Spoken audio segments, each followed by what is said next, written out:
Welcome to the end of the week, everyone. Yeah, it's funny. Every week has an ending, and every single time, but we're here for it. Fantastic. This time it ended spicy. I was thinking earlier this week, I was going, man, what are we going to talk about this week? Because it's going to be a pretty light one. There's not that much going on. And then Thursday hit and it was like, reset the counter, reset the clock. It's been another Blizzard. I was about to say we didn't get the stream demonetized. No, it's a very serious blunder on Blizzard's part. And this time, as almost always, although sometimes you may not understand based on how we talk about things, it's got nothing to do with the devs, and we're entirely on their side. What a surprise! If you're like not new to video game news in general, you'll notice that this is kind of this is how it is everywhere else. People are on the side of the devs. It's the management that are the problem. 1 second, I'm just going to bring up a fun tweet from an ex-World of Warcraft developer who is now the game director of Expanse Telltale series. Oh, yes. And just this tweet reads, in trailers for Expanse Telltale series, you may have noticed the captain of the Artemis getting thrown in an airlock. Drummer gets to decide whether to space him or not. The captain is based on an amalgamation of executives from my time in games. Can't wait to see what y'all do. Yeah, there is a growing discontent. There's a growing discontent between developers and how they're very blatantly an underclass compared to the management of games studios. That's very obvious in some places. It's less obvious in other places that are, dare I say it, ran a little bit better. But I think Blizzard's a case where it's very, very bad. And yeah, it's all of our soft layoffs. It's soft layoffs, but in a way that is somehow worse. Because when you're doing layoffs, you have to be the bad guy. You have to say, okay, I'm sorry to those of you who are maybe performing well, but we're taking the bottom percentage of people. We're taking maybe a department we don't think is very valuable. We want to put that money somewhere else. Layoffs. And that's often terrible because the motive behind it's kind of shitty. It is just, okay, we'll clean up house for January to make the investors happier. But at the same time, that can be necessary. And if you're doing it right, people go, we understand, from the business, fine. I've got, you get your redundancy pay or you get your unemployment benefits. They maybe help you move across. No. This time, it's just, we would like you to be happy. And if what we're doing doesn't make you happy, well, you'll have to make yourself happy. Or like, sorry? How did you try to avoid being the bad guy, only to be an even worse guy? That is full on, I think, incompetence. Honestly. There's no other ways to describe it. And it's unfortunate that it comes from... Yeah, no, it's like, fucking hell, Ybarra's a fucking buffoon. He's a moron. Yep. Like, sorry, dude, I don't care if you're a good coder or something, or, you understand how to manage programmers from your time at the BNet team. But if that is seriously your level of professional fucking competence at a pre-screened Q&A, you're actually not leadership material, dude. Go and play some more Diablo Immortal with your backbone on your fucking phone. Go run some more Mythic Plus keys with your boys. But you're not leadership material. Sorry, dude. Yeah, at least not if that's representative of any conversation you have with people where it is just putting your foot in your mouth 3 times in what must be like an hour or two long. When you could immediately, anyone with half a functioning brain can immediately go, okay, well, how would you phrase that better? And okay, if it's on the fly, you go, okay, well, you explain, you phrase something wrong, okay, sure, fine. But not in a pre-screen Q&A where you have access to the questions beforehand, where they're going to be, maybe they weren't completely softballs, but there's nothing going to be really harsh there. And like, maybe you had a bad day, but sorry, you're a fucking executive. You're highly paid. You gotta be competent. That's why you're highly paid, bitch. Yeah. What's the fucking deal? Yeah, it's like, why are you actively throwing, I mean, even him going and just saying that whole disciplines in our industry are not ones that you should stay in. What do you think that means to your QA department? Like, do you wonder why Dragonfly was kind of full of bugs, dude? Do you think good test engineers, test analysts are going to go and join your fucking company if you say that basically their entire field is a stepping stone at best? Yeah. Oh my God, I can't. What is the deal with the games industry? How is there so much upwards failing? It's mad. my thoughts on this are twofold.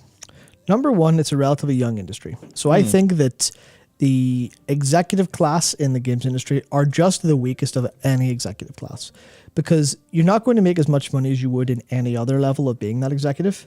You're not going to make as much money as you would in, say, being basically doing the equivalent in tech. And that's always been the problem with games.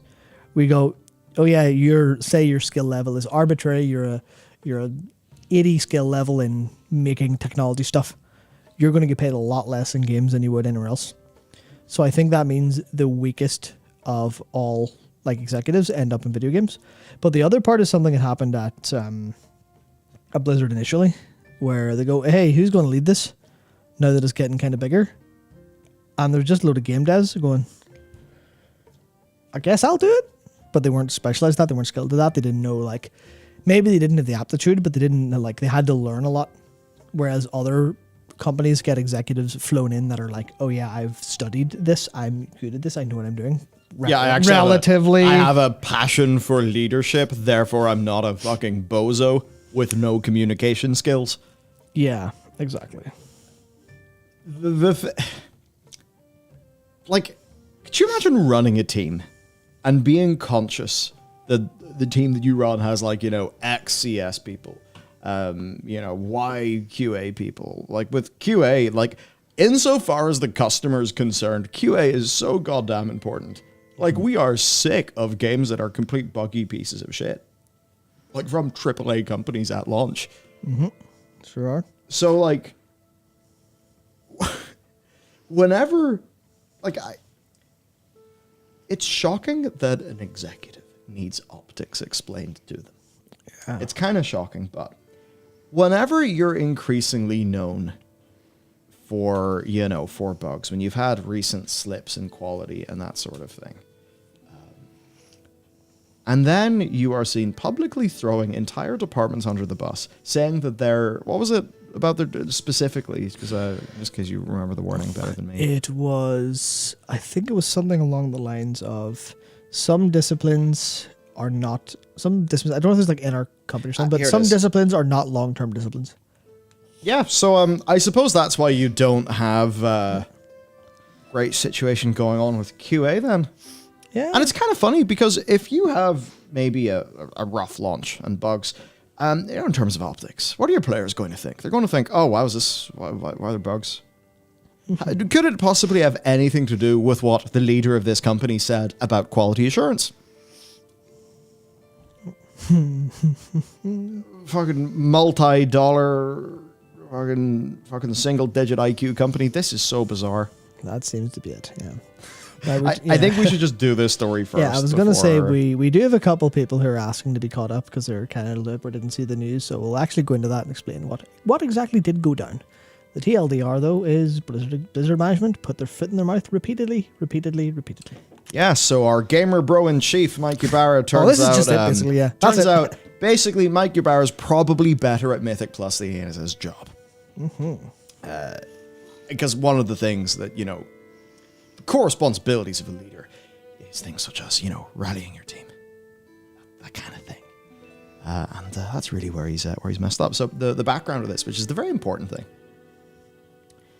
Blizzard having record revenues in the fourth quarter, actually ending the year extremely strong, more than double their MAUs. Their revenue, is it an all-time high, or it's nearly that? It's really high. It's very high. Yeah. Very high. Blizzard's team's delivered, and for all of this, I mean, it's a bit mean to compare somebody to Strauss Zelnick. Of course it is. He's a good lad. Yeah, big boy, like. Strauss Zelnick of Take-Two. You know, recently when they had a bunch of games underperforming and stuff, the way that he dealt with that in his call was by consistently praising the ethic of his team, the quality of his team's delivery, and saying that it was basically on the fault of him and his management team that their work was not being best, utilized. It was being utilized inefficiently by the company. Which is also, like, if you want to be very clear about it, not actually true. Because there's a couple of products from Take-Two were absolute dog shit. And you're like, well, okay, well, you're praising games that aren't actually all that well or well received critically or well done. But that's what a later does, goes, oh yeah, well, they're the good guys. I'm the bad guy. I'm gonna try and see what I can do to make us better, but it's my fault. Is it almost as if CEOs and leaders are well compensated because they're supposed to bear a lot of responsibility? You know, you might be onto something. I think I heard that. Maybe when I was a bit younger, before the world went all topsy-turvy, that was how things worked. At least I think so. Yeah, you know, I did take business studies when I was, what did you say, 14, 15? God, I'm so sorry. It was honestly my favorite class. You know, instead of do this, what Mike did, which was, you know, after all of this, just cryptic tweet. It's like, I actually think you have more important things to attend to there, big man. Yeah. And look, the reason why, you know, we've taken the line of being hard against Ybarra is because we do believe that a leader does bear responsibility for his words. And I don't care if Bobby shoved these words up his ass. At the end of the day, he stood by them and defended them. So, record quarter, right? Very strong year. Bonuses. Yeah. Cut by 58%. Sorry, cut to 58%. Yes. That's actually fine. They're only cut by 42%. The bonuses that I think That's the magic Douglas Adams number. Yeah. Great. I think funny. And when you look into it a little bit deeper, you see that a lot of their historic underpayment was often covered by bonuses. It was always the... actually, there's someone in chat there said it very, very well. Akaria said, privatize the gains, socialize the losses. That's how they see leadership. My success, their failure. That's exactly what's happening here. Wordsmith. Yeah, not specifically to... Hell yeah. Yeah, not specifically because the executives, not this. Basically, the bonuses are cut across the whole place, but it still means that, you know, it'll still feed back to the shareholders. It'll still feed back to the people at the top of the company. But the point there is a little bit more that, oh yeah, we're not going to pay you very much, but man, Blizzard, we make really good games, and if you work hard enough and you ensure that the game makes loads of money, sells like crazy, that'll go straight back to you as part of our bonus program. And then they're like, okay, underpaid for years, but we haven't had a game release. If we get a game release, we'll really, and then you'll be swimming in it because that's what you deserve, a hard-working game developer. And then they turn that corner, and it's just Bobby Kotick there going, ha ha ha, fuck you, it's my money. As sources said to Kotaku back in the day, good times are just around the corner. Yeah, turns out the good time is getting on Bobby's wild ride for free. Yeah, good times. Good, yeah, it's like his left middle finger's called good and his right middle finger's called times. Oh, Jesus.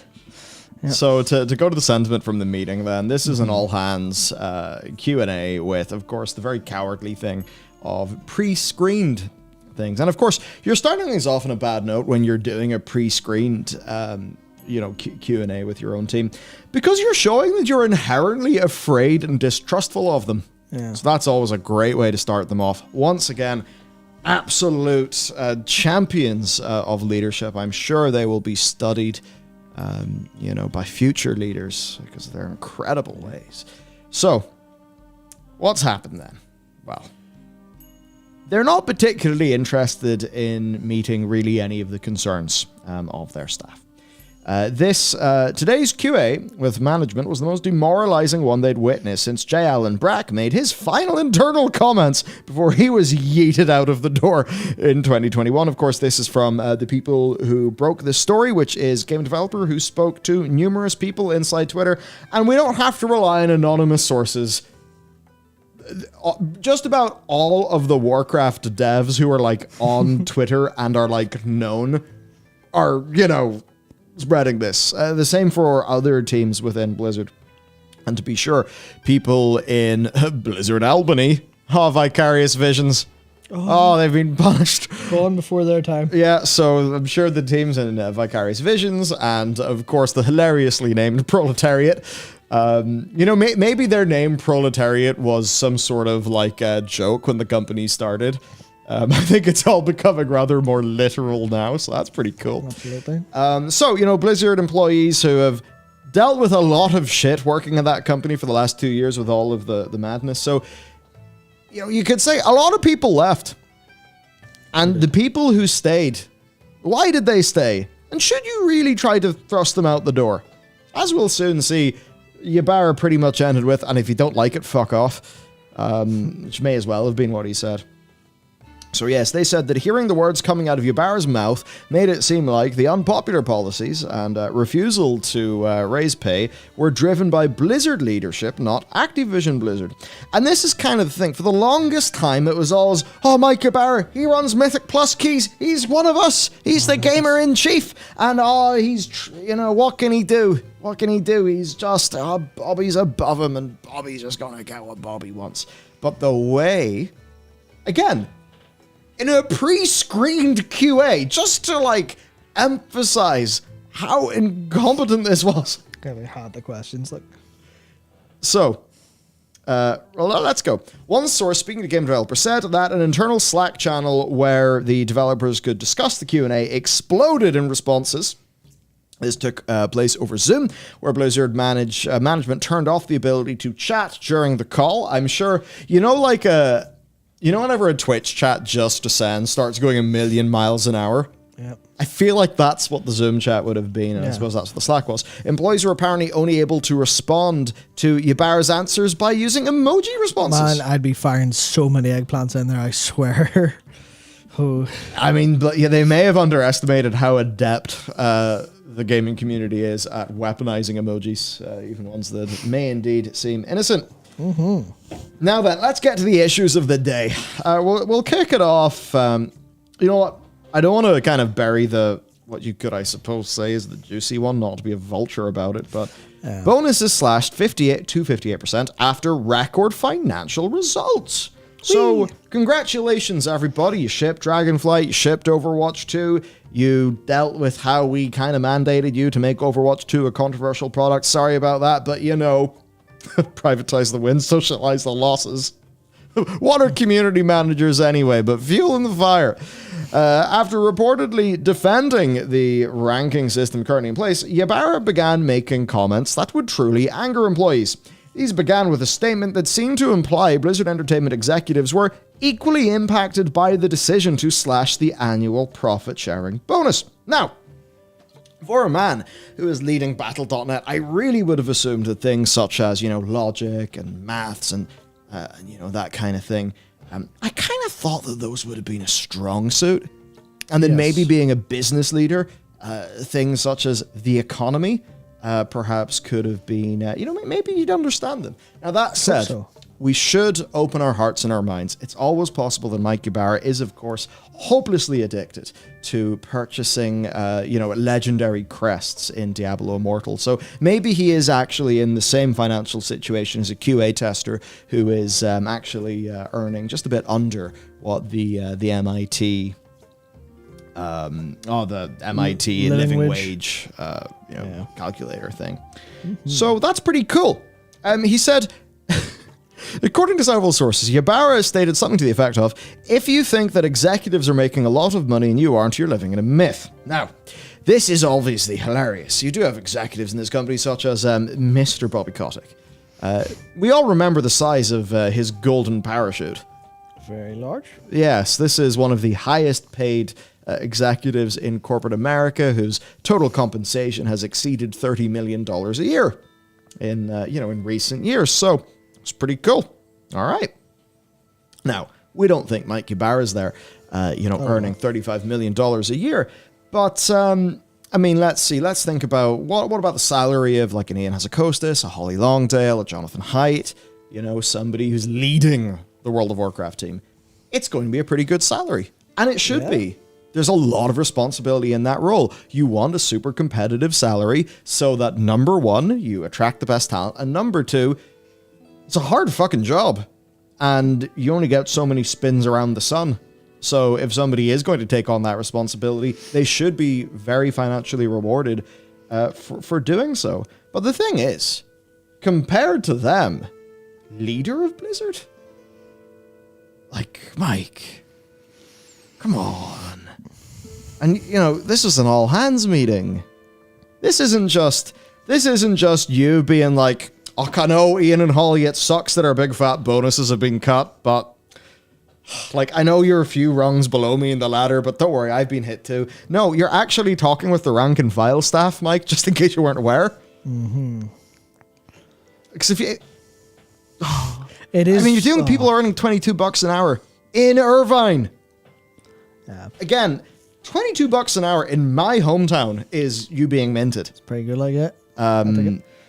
In Irvine, California, no, it is not. No, I mean, that's, for clarity, that $22 comes from Indeed, which may not be completely accurate, but it's still like, if it's any lower than that, because the MIT living wage for a working adult with no children in Orange County, California, which is around where they are, was $23.66.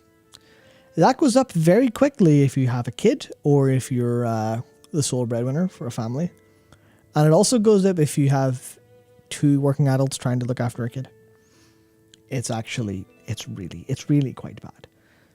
There's no wonder I don't really know how to describe those areas without people being upset at my use of language. But they're not very good as far as I understand. Obviously, I've never been there, but it's certainly a bit. Oh, I have. It's hell on earth. But soulless. Yeah. Actually, even on my plane, like on because Blizzard flew me out for a BFA thing. Even on my like plane out, I overheard numerous Americans talking to each other about how much they hated living in and around LA and how terrible it was. So it's like, oh boy. Yeah. Like all my preconceptions about LA from being like a human on Earth, they've already been validated by people who live there venting because they're on the plane ride home. Yeah, I think we've got a very... It's just like, fucking yikes. Yeah, we've got a very good super from P-Pigs saying, "This is the self-cannibalized to boost growth strategy made manifest. They extracted all they could and they never intended to let labor benefit. That's what happens with the layoff season at the start of every year. It's just, oh yeah, you're now used up, employees. Please leave. We'll get new ones in. Squeeze the value out of them a little bit more." But yeah, that's the self-cannibalization really makes sense because, like we're saying, it is just. So could you leave, please?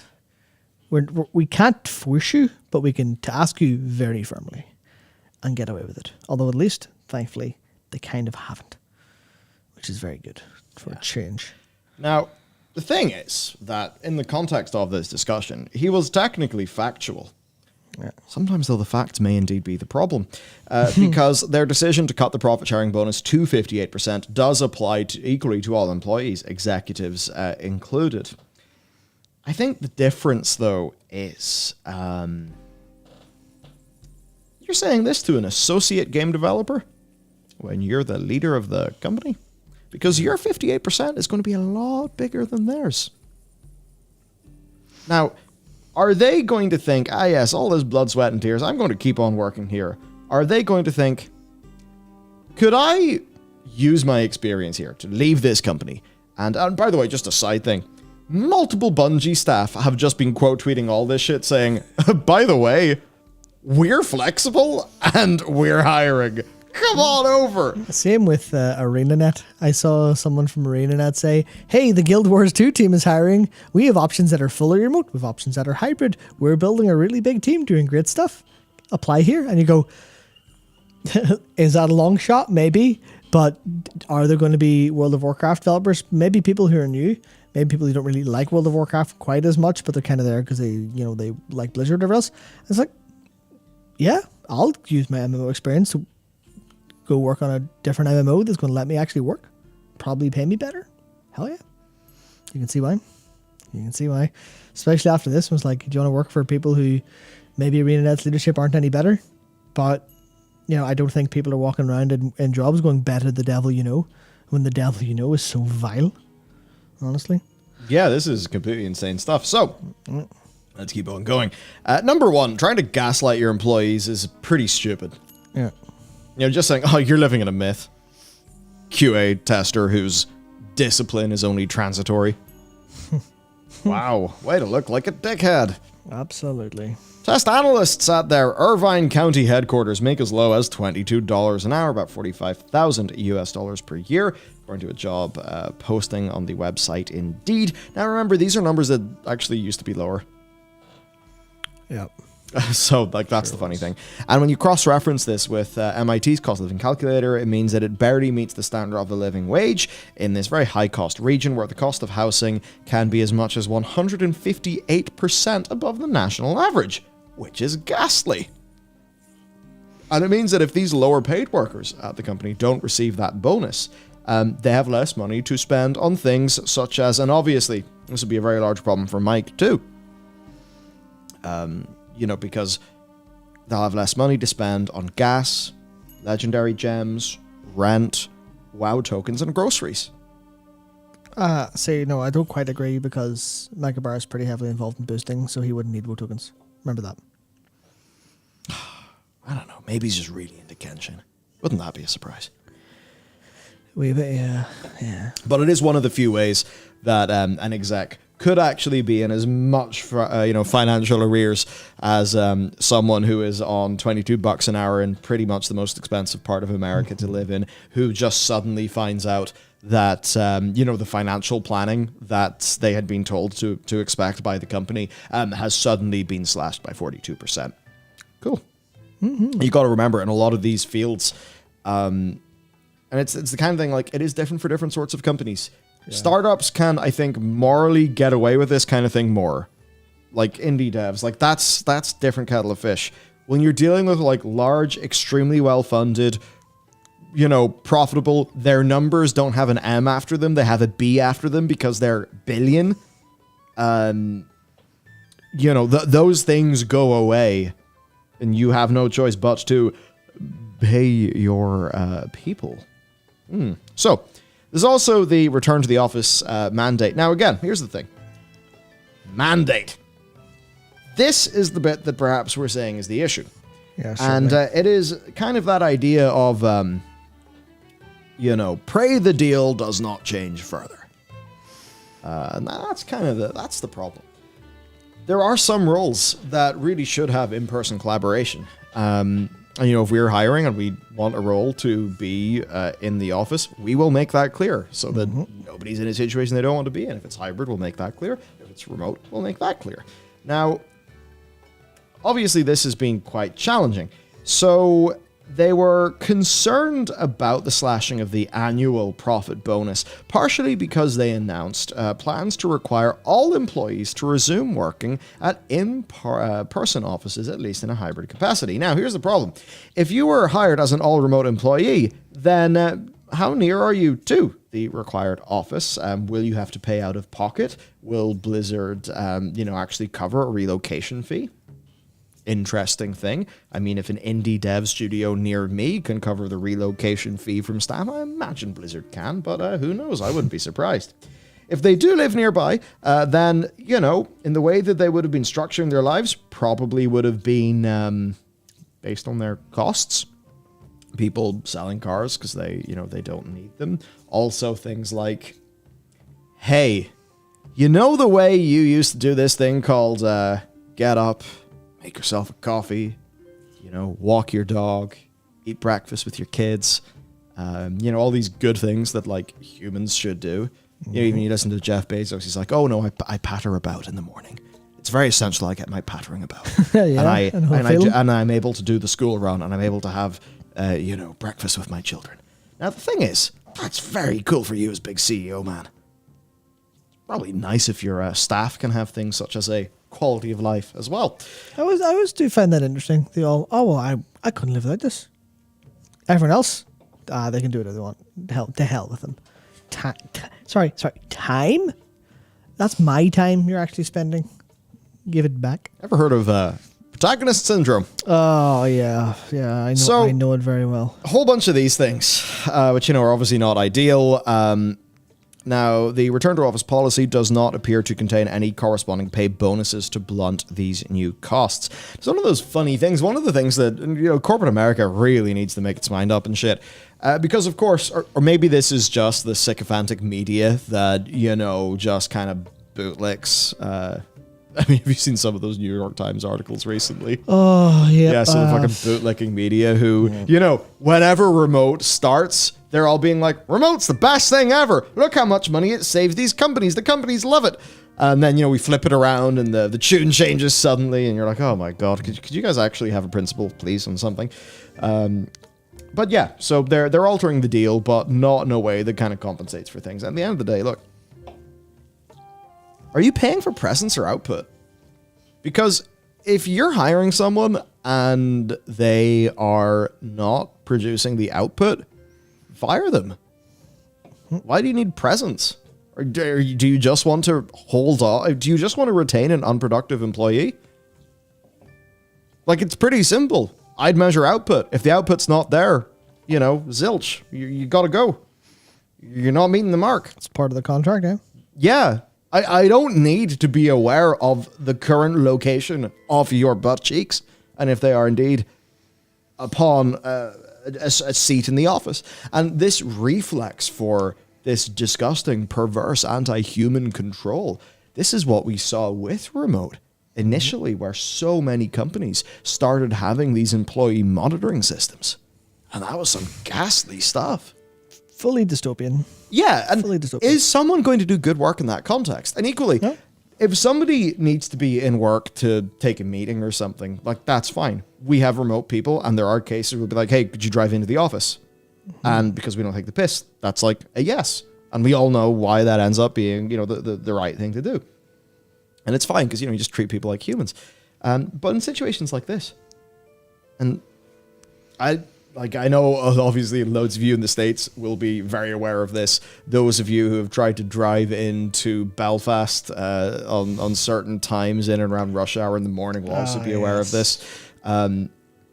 Being stuck in gridlock does not increase your productivity. It's not like you can just sit there in your car and just think, time to turn on headspace on my car and meditate. It doesn't go down like that. So, one of those things. If you decrease the efficiency of your employee's life, maybe they won't be as efficient an employee. Think about that. According to sources, this is, of course, game developers' sources, Yubara responded to a question that argued that this office policy would cause the company to lose talent at an inopportune time. So again, this is a great thing. Imagine you are a mid-level leader of the company. You've got your team, a few of your team members, they're very effective. And you know that this blanket policy is going to impact your most effective team members. And you're going to say, hey, actually, this is kind of core for my team. This would be a really bad time to lose this talent, especially because of the very ambitious targets that you guys have set for us where we really need to deliver. And I am paraphrasing one person in QA who sort of like basically said that. The questioner asked basically what leadership intended to do to prevent these sorts of departures. Because it would be really bad if right when the company is in its biggest year, and I would sort of say that year is really, Q2 2022 to Q2 2023. That's like Blizzard's biggest year in the last while because it's when they start finally shipping products. So really, in the middle of that year, you want to say that you do not have a clear plan to retain that talent, and that they want people, I want people to be happy, and if the decisions I'm making don't align with where, you want to be happy, then you'll have to do what makes you happy, which is just saying leave. Of course, do remember that if you fire an employee or lay them off, you're probably going to have to pay them severance. Yeah. If you just make their position one that makes them totally miserable, they'll kind of have to leave themselves. I've seen a local developer do that to somebody. Can't wait to share that story online. Yeah, that's a ticket. It's all just corporate fun in games, although this time it's not very fun. And it's going to result in, theoretically, it's going to result in worse and less games. That's going to be the end of it. And then they're not going to know why. They're going to get to some point later on and go... They wanted the breast milk back in the fridge. Yeah. Chat, the winners keep on coming. And this is exactly why it's such an optics problem, because that was almost well and truly behind them. They almost were there. Yeah, they're shipping product. World of Warcraft's a lot more cuddly now, and people are less offended by it. Yeah. Well, all of those things that I suppose I'm not saying that the execs actually give a shit about any of that, but they will be like, boy, where are our online metrics? Oh, sir, our online metrics are up. Well, now they're not. you fucked it. You messed up, dude. I can't wait to see, and this is where optics become really important, because this likely isn't going to matter for the next 6 months of World of Warcraft. No. Maybe next 2 months. It's not going to matter for the Diablo 4 release, as an example. But if anything happens that isn't squeaky clean with that release, that's going to be everyone, including us, able to go, hey, Blizzard, remember all those staff that you quietly had leave because you're too stupid to understand how to run a business? Boy, wouldn't it have been very helpful if you had those around now? Wouldn't that have been useful for your game launch if you had staff who, the staff who worked on that game the entire way it was through? If you didn't push them out and send them to Bungie and ArenaNet and That's No Moon and Riot Games and all the other places that are very nearby that offer more pay, and now, because you were starting to fix that, now also offer bonuses that are actually bonuses and aren't like rugs pulled from underneath them, and also let them work from their drastically improved life now that they've finally gotten into the swing of working from home, figured out their own personal productivity, maybe, found people to spend time with, maybe have pets, maybe have, I'm sure a lot of people got pets to help them through the pandemic. Fuck them all. Fuck all of them. Taxidermize Fluffy. Yep. Then you can take her into the office. Ooh, yep. That's dark, but yeah. That's a bit much. It's all this fucking crazy shit, man. So, actually, Matt, I have a grift. Yes. And chat, let's enter a business session. So here's the deal. I thought that was implicit. You know the way that Mike Ibarra has set himself up for a world of hurt, in the future. How about we make for him a custom stress management nootropic stack? Oh, that's a good idea. And then under a pseudonym, we sell it to him for about 200 legendary gems worth of money a month. And it'll eat a lot of his reduced bonus, but with the ashwagandha, wait, shit, we can't give away this formula. With the patented oh yes, de-stress from absolutely destroying the morale of all of your employees at your company. The patented nootropic stack that is, yeah. Our patented blend. Yeah. That's it. We're going to pull a G Fuel and have a patented blend. A G Fuel or a Gamer Subs or an anything, really. Yes. Side thing. Never buy G Fuel. Never buy Gamer Subs. You can if you want. You can, but they're kind of like scam products because they do this thing called a proprietary blend where they basically don't really have to disclose the quantities of the active compounds. So, you don't actually know how many of those things you're getting. You don't know is your caffeine to L-theanine in the correct 2-to-1 ratio. Just, drop a little bit of knowledge in the stream. But speaking of... Rest in peace, Esports Nutrition and ELX. Shinji, please give us the formula. I mean, you did give us the formula because you don't use a proprietary blend. One of the many reasons why ELX was really good. But okay. Now, speaking of a group of people who probably have to live in G Fuel based on how they are being treated, because let's be real, the campus Starbucks probably is going to cost them too much money whenever they're forced to return to the office. Because we all love paying, I don't know, was it now fucking $18? No, okay. Probably not $18 for a cappuccino. That's a bit taking the piss. I wouldn't be surprised. I remember going to Paris and it was €7 for a cappuccino. Oh, I'd be sick. Turns out it's because Parisian cafes realize people would order one cappuccino and then sit in their seat for 6 hours, writing or doing some other, stereotypically Parisian cafe sort of business. So they just made their cappuccinos really expensive, which I guess kind of makes sense. But none of this was really important to the people who are really being fucked over here, which is the QA staff. Now, quality assurance in video games.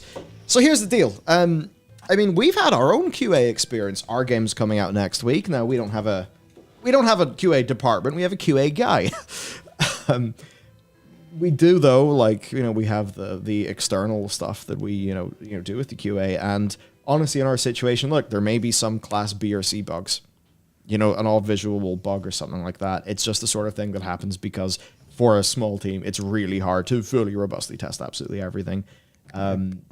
But we have been trying so fucking hard with so many testing waves for the game. And the goal is that there will be no Class A bugs whenever it comes out. And I think we are almost certainly going to hit that goal. And it's the sort of thing where if we didn't take that QA seriously, even from our tiny perspective of being a tiny team making a comparatively small game, there probably would have been Class A's at ship. if we did not, and our publisher did not support, really focusing on QA, right? Because it is a wonder video games work.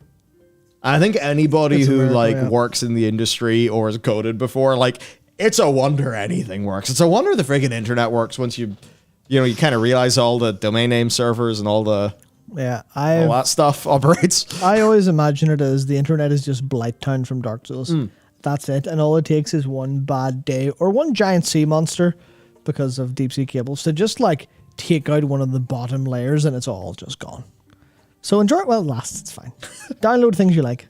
The point here is that, like, how many times recently has either bad QA or QA not being treated with the respect they deserve, or execs just not giving a shit about what QA reports up the chain, how many times has that impacted you as a consumer?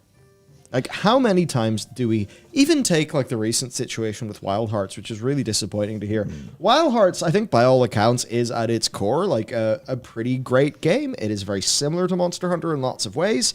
It's also different in a few ways. I've seen some people say they prefer it to Monster Hunter Rise. Now, I don't think that's going to be the overall opinion, but that they made a game that, some people... would say that is really impressive. And yet, what is the thing that has pulled Wild Hearts down? QA and performance issues. Yep. It's literally, I would imagine that game's probably at least an 82 or an 84, which looks a lot different from an 80. Guess what PC an 80. Gamer did it? What was it? 63. 63. And that's okay, because, yep, at the end of the day, PC Gamer have got to serve their PC-oriented audience. So if the PC performance is bad, they have to save that. Skill Up, very respected reviewer in the industry. I forget the title of his video, but it was something to the degree of, I'm really frustrated, I cannot recommend. It was, God damn it, I wish I could recommend this. Because it's a really very good game, very well put together, but PC performance is horrible. And that's the thing where I say, that game's an 80 on OpenCritic. I bet if PC Gamers was brought up to a 79 or an 80, and a couple of the other performance, might have been brought up, that's probably a mid-80s. Or at least like an 82, 83, which... Another big W in the belt of Electronic Arts, who, credit where it is due, and I know there's obviously issues with not Vicarious Visions, the other one, Visceral. Visceral. Still all the V-related game companies. Obviously, like, EA have got giga skeletons in the closet, but General Report is being pretty good to work for, and I mean, who knows? DICE has been a revolving door, but they have had quite a few good reports, and like recently have been putting out really good games. So I mean, credit where it's overall due. Companies should be able to right the ship, and I guess that's the sad thing here, because we all wanted Blizzard to right the ship. We all wanted World of Warcraft to be great again. Like, why do you? Why do you think we did what we did to our blood pressure collectively as a community for the last, like, 4 years? It's because we wanted WoW to be good. So then, like, as soon as... And it's that thing for the WoW players as well. For us, it was always good times are just around the corner, We hope the next patch will have some better design decisions or whatever. We hope the next thing will be great. We hope the next expansion is going to be good. And finally, the next patch is good. 10.05, good patch. 10.07 seems like a really great patch. That's fantastic. Dragonflight, great expansion. Team absolutely did a fantastic job. Dragonflight, that, by the way, was shipped completely, work from home. It was actually, I think that's at the point where it was like concepted. Everything for that expansion was likely done mostly from home. Yeah, unlike Shadowlands, which was a pivot job.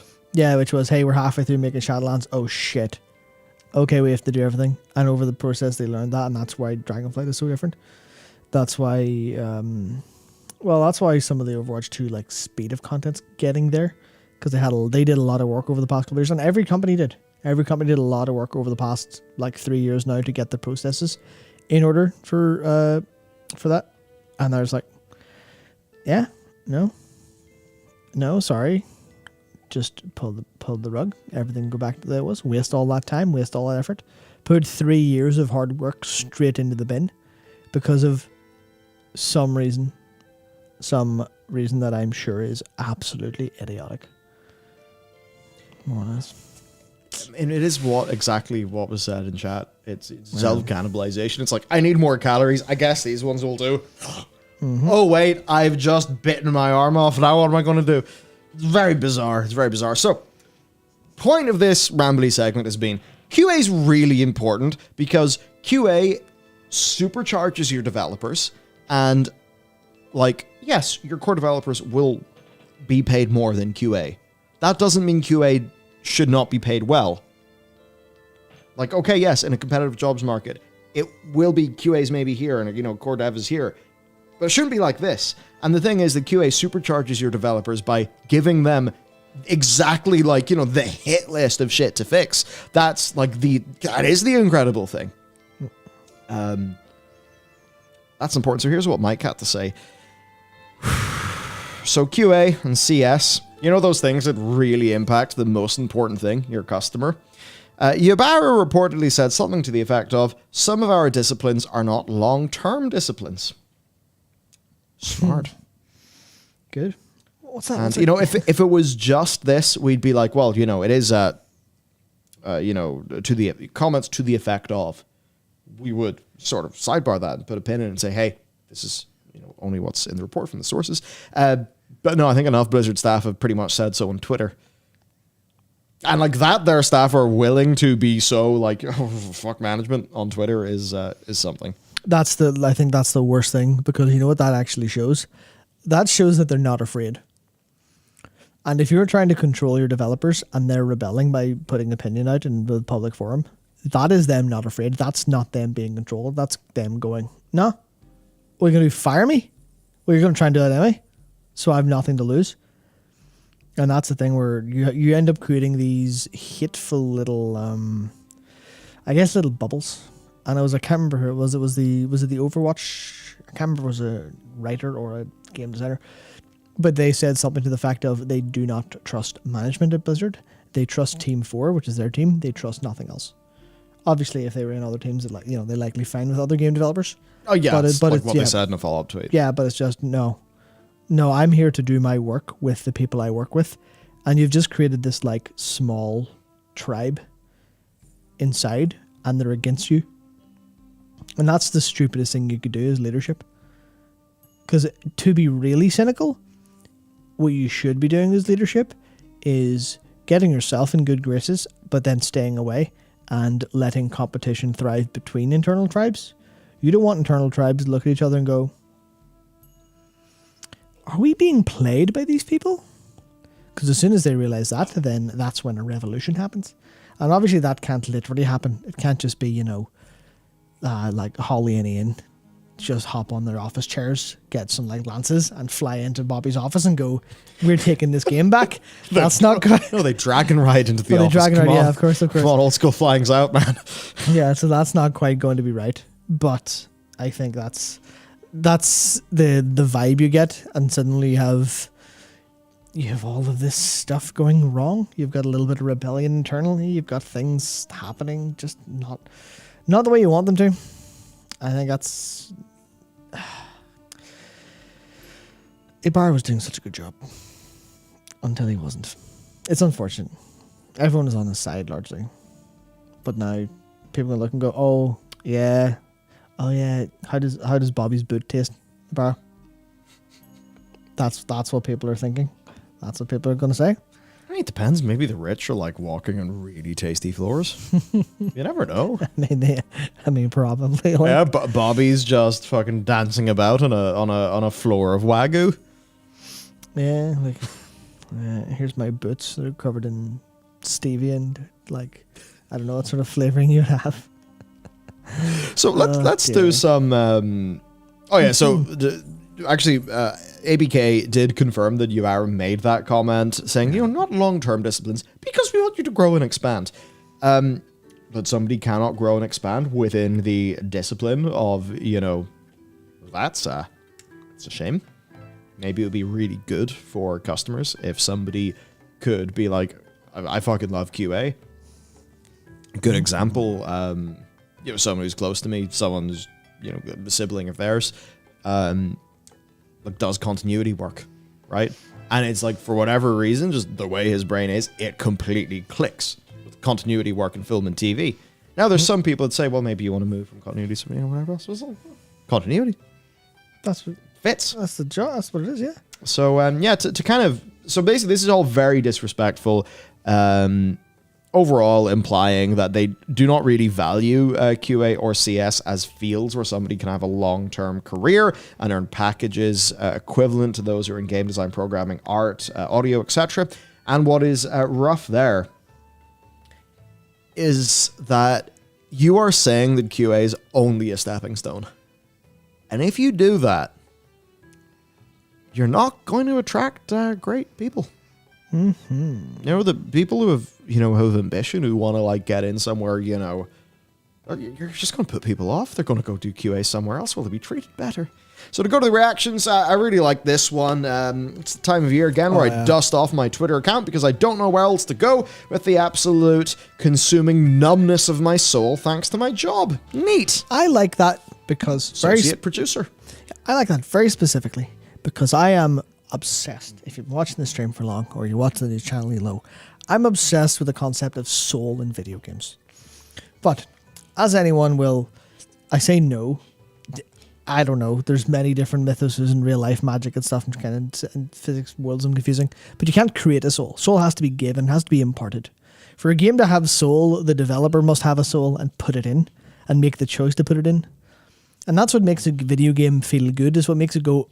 When you play it, you go, "Oh yeah." That's what made Dragonflight Oh work. yeah, that's Dragonflight. It was a very different color of soul than the stuff we had before, but it has soul. It has heart. You clearly know when you play, they put it in. You go, oh yeah, I can feel the love that they put into these individual parts. I can feel that someone had this idea or someone wrote this down, and they had a little grin on their face, going, "Man, I hope people enjoy this." It's like the Taiwan quest. You don't do that unless you've had that experience. And what is a soul but a collection of experiences you've had that are unique to you? So you know someone's had that experience with a therapy doc. Same with the slight sidebar, but I went to see the Puss in Boots movie, The Last Wish, which I highly recommend. Big soul. It's truly fantastic, but it is a scene where people have described it as basically, especially in animation, like the best ever anxiety or panic attack they've ever seen in like a movie. It's like that is absolutely perfectly what it feels like, done in cinematography, done in movement, done in like character action, and then with like the therapy dog part as well. And you can tell that's that, and it's fantastic. You know when you see it, you go, "Oh, that is good. That's good. That's the stuff I want to experience. That's the stuff I want to see. That's what I want to do." But if your developer doesn't have a soul because you've extracted it, then they're not going to be able to put it in their game, and then your game's going to be bad, and you're not going to know why. And that's a very wishy-washy way to describe something. But I've been playing video games for, well, I'm not quite 30 yet, but I've been playing video games since I was like 3 or 4. I've played video games pretty religiously since then, so that's good 25, 26 years. The old soul detector is pretty good. Yeah, I've played games with soul and I've played games without it, and I know the difference. I played X-Defiant. But yeah, no. Leadership does bad stuff. Lots of workers quit. Productivity suffers. Leadership blames remaining workers for dropping productivity. Implements widely unpopular RTO policy. Tells workers if they don't like it, they can quit. Also, bonus slashed. Also, demeans 2 entire departments. So more workers quit. Where profit. Wow, what a shock. There's the tweet you were talking about earlier about like, I can only trust my own at this stage. Wizards of Warcraft shipped a whole game work from home. Overwatch team shipped work from home. Diablo people are about to do the same. Do you need control of our buttocks? Indeed. Here's actually good to get at people in other teams. Raven Software. And I actually wonder, is this a thing of... You see, Blizzard had a culture. And there was bad parts of that culture. Definitely. There's also like a camaraderie and a feeling of we should probably stand for those values at the org that's going to be in the staff. Now, the things that you managers could probably get away with at Treyarch or Infinity Ward or, one of those skulls for the Skull Throne Call of Duty support studios, probably can't get away with that with Blizzard because they feel like they have an identity that is outside of your Activision shenanigans. But here's from Jacob. We've been shipping COD fully remote for 3 years now, which were the best Activision publishing ever had. Yep. Yeah, we're better together. Cool. I've been in the industry nearly a decade, and I've never ever been as embarrassed by leadership figures as I am in this moment. Here's an associate producer in World of Warcraft. I don't have a clever tweet. I'm sad and frustrated and upset. My coworkers are the Blizzard I believe in and inspire me. It'd be real cool if we could collectively bargain or something. Here's a former senior designer from WoW basically saying, I try not to poach from my old team. Yep. Maybe it's time now, because actually it's not poaching. It is the almost comical like rescue slide from the airplane, where yes. they kind of read out like, hey, here's the rescue slide in case we land in water, and you're thinking, I've scrolled past the History Channel enough to know that this isn't going to happen. So there's that. Way out. We've got Dave here saying to me, Japanese companies like Sega and Nintendo and it is true, are right now increasing their salaries because of cost of living spikes. Meanwhile, the US tech companies are slashing and burning. Yep. Every major Japanese publisher, almost everyone, Sega, Capcom, Nintendo, Bandai Namco, Koei Tecmo, they've all given between 15 and I think it's between 10 for Nintendo and then up to 30 for Capcom. Base salary increases across the board every time, citing it's for employee long-term employee, what's the term? To keep them, effectively. Yeah. To keep their employees to be able to grow because they know their employees are doing good work. And that's despite lower numbers coming in for Nintendo specifically. And then also things like the Game Freak, was it the Pokemon company or Game Freak? One of the two. We're saying, hey, we're going to trial an optional 4-day work week because we know we have staff with family and they'd rather spend more time with family. And some research says they'll do better work if they do that. And obviously, 4-day work week versus, 30-hour work weeks, 6 days. There's all that stuff's kind of up in the air, and people are trying to get it and stuff. But it is the idea that they are going, happier people make better product. Well, at least give it a go. It sounds right. Obviously, Japan's got so many issues. Yeah, retention, that's what I'm looking for. But yeah, they have terrible issues with work culture, and it's quite possibly an existential crisis for their entire country because they don't have time for families, and the average age is skyrocketing because they're not having kids. That's all serious problems, but at least in the game side of things, they go, good work, here's some money, and then you can stay with us and make better games. Wow, what a fucking novel concept. Insane. How'd they ever think of that? Unbelievable. Some ancient knowledge from the stars must have been granted to them for that one. Here's just a good tweet from Valentine Powell, who is somebody who left Blizzard, citing a bunch of these things. Just that QA provides a fundamentally needed value, and long-tenured QA get better at it over time. Surprise. It is wild to want to build your company on the idea of turnover in such a crucial discipline. Valentine is very, very right. And he should know a hell of a lot more than me because he was a senior programmer of some description.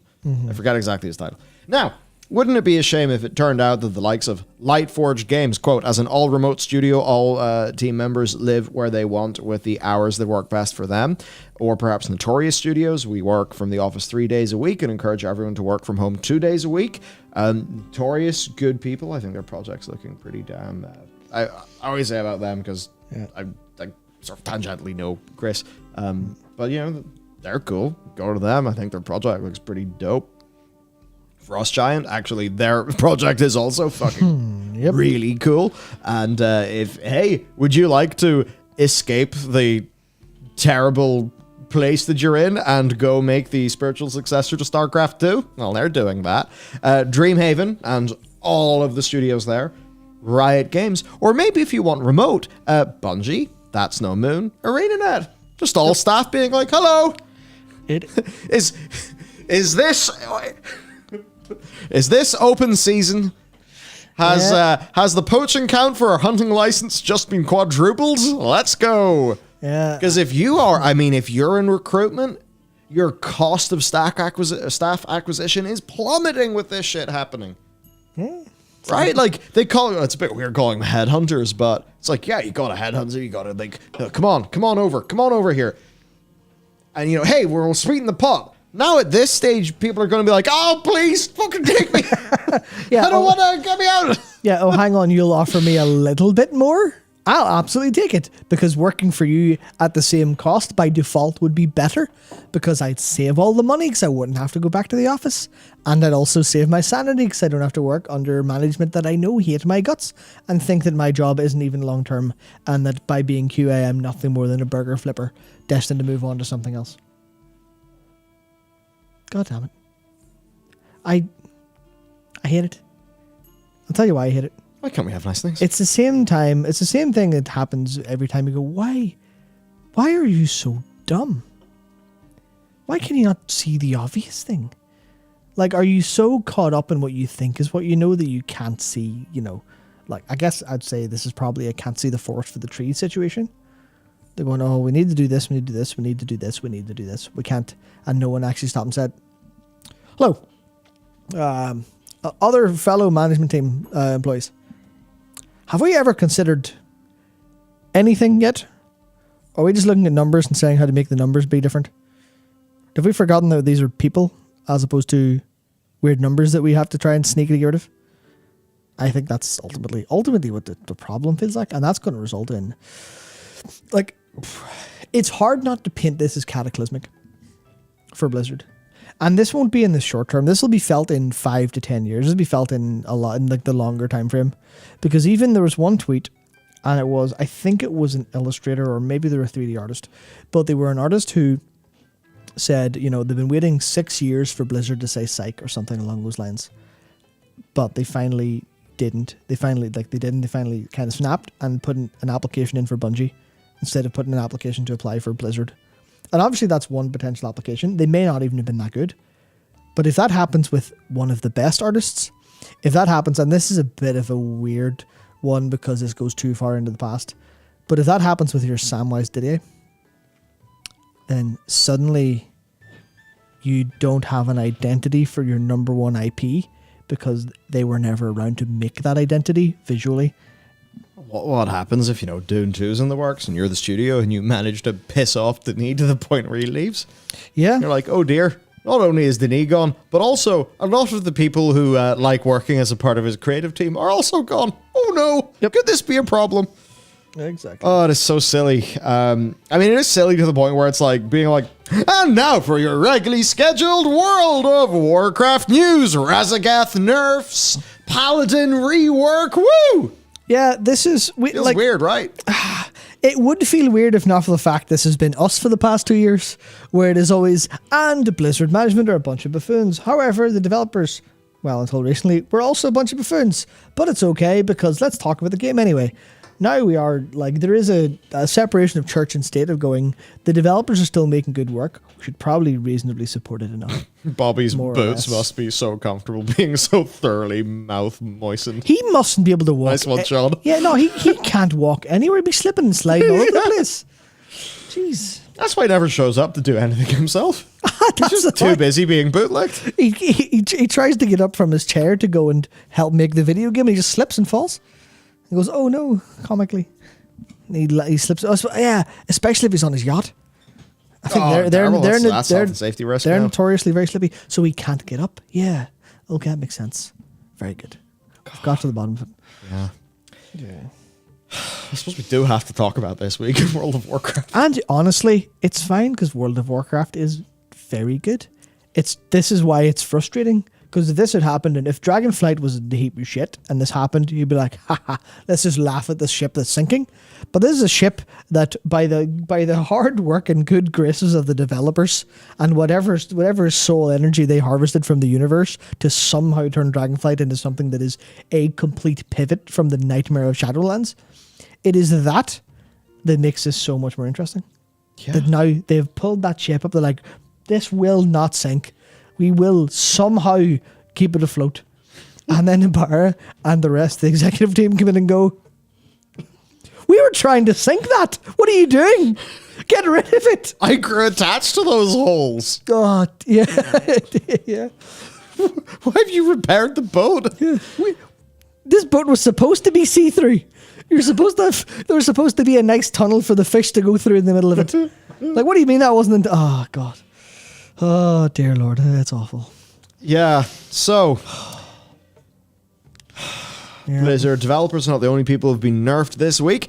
Their product, Razageth, has also been nerfed on Heroic and Mythic mode. And it's broken my heart. It's broken to Matt's be heart. honest. Well, you'll see why. You'll see why. I think, yeah, so the heroic thoughts, and these were mine. These were my thoughts.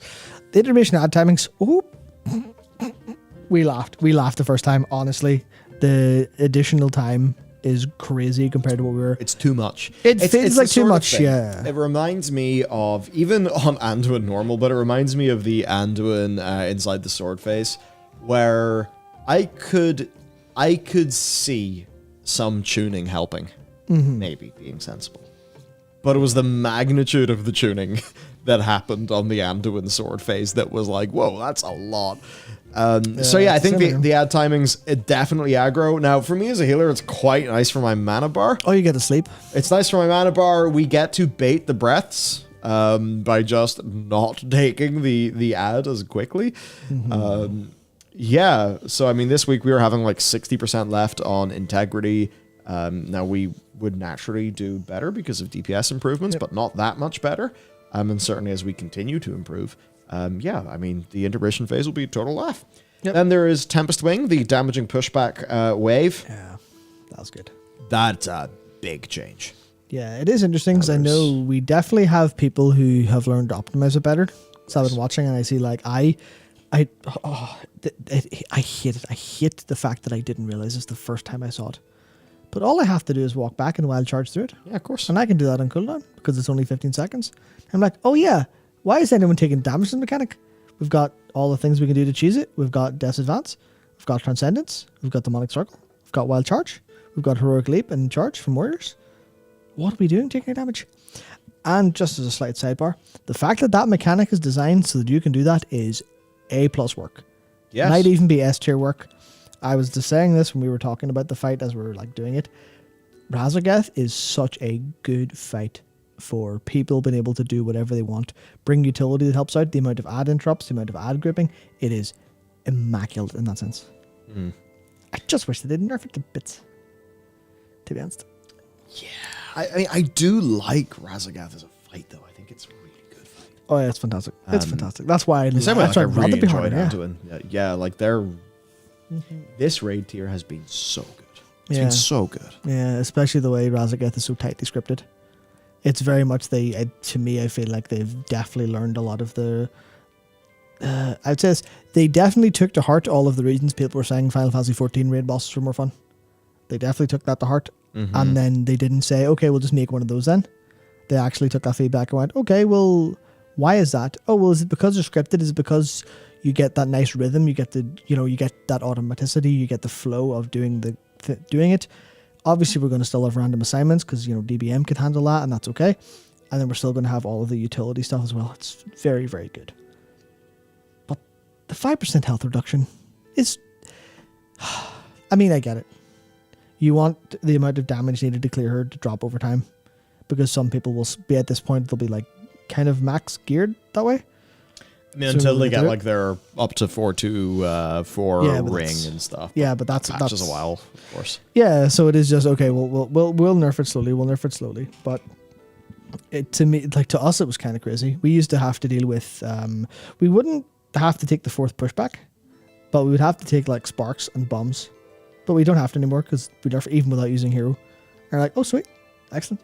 The timing works really well for me because I can actually, because we don't need cooldowns for the ad phase anymore, I can cooldown twice on phase 1 because of Incarnation dropping to just about 2 minutes, and then I can keep it and use it on the 2 Storm Surges later. It's like very good, very good. So we're actually almost, I didn't notice this until I looked it up. We're very close to the hard limit for transitioning before the ads come out. We might, if we get enough of a damage boost, we might be able to, not skip the ad spawns. We might be able to skip the 3rd Storm Surge. Yes, we will. Because it's 25% is when she transitions. It's very good. Yeah. So we got that. We got Tempest Wing, the 5% health reduction, the Volatile Current damage nerf. I don't know if you really felt that. Just, It was fine. I mean, it's different because we were like post nerf, we were 2 healing. instead of 3 healing. Yeah, because we have some people out there. Yeah, so it's like it always just does feel a little bit different. You know, if you've got like less cooldowns and stuff like that. Yeah. Ultimately, like, I can understand the disappointment. Mm-hmm. For me, I would say it's funny. Based on our execution rating for a lot of our kills, which shockingly to us has ended up being quite high. Mm-hmm. Note, it takes your best executions, not your average. But if that's us, what is LFR? Sorry, what is the Group Finder? What is a lot of other guilds?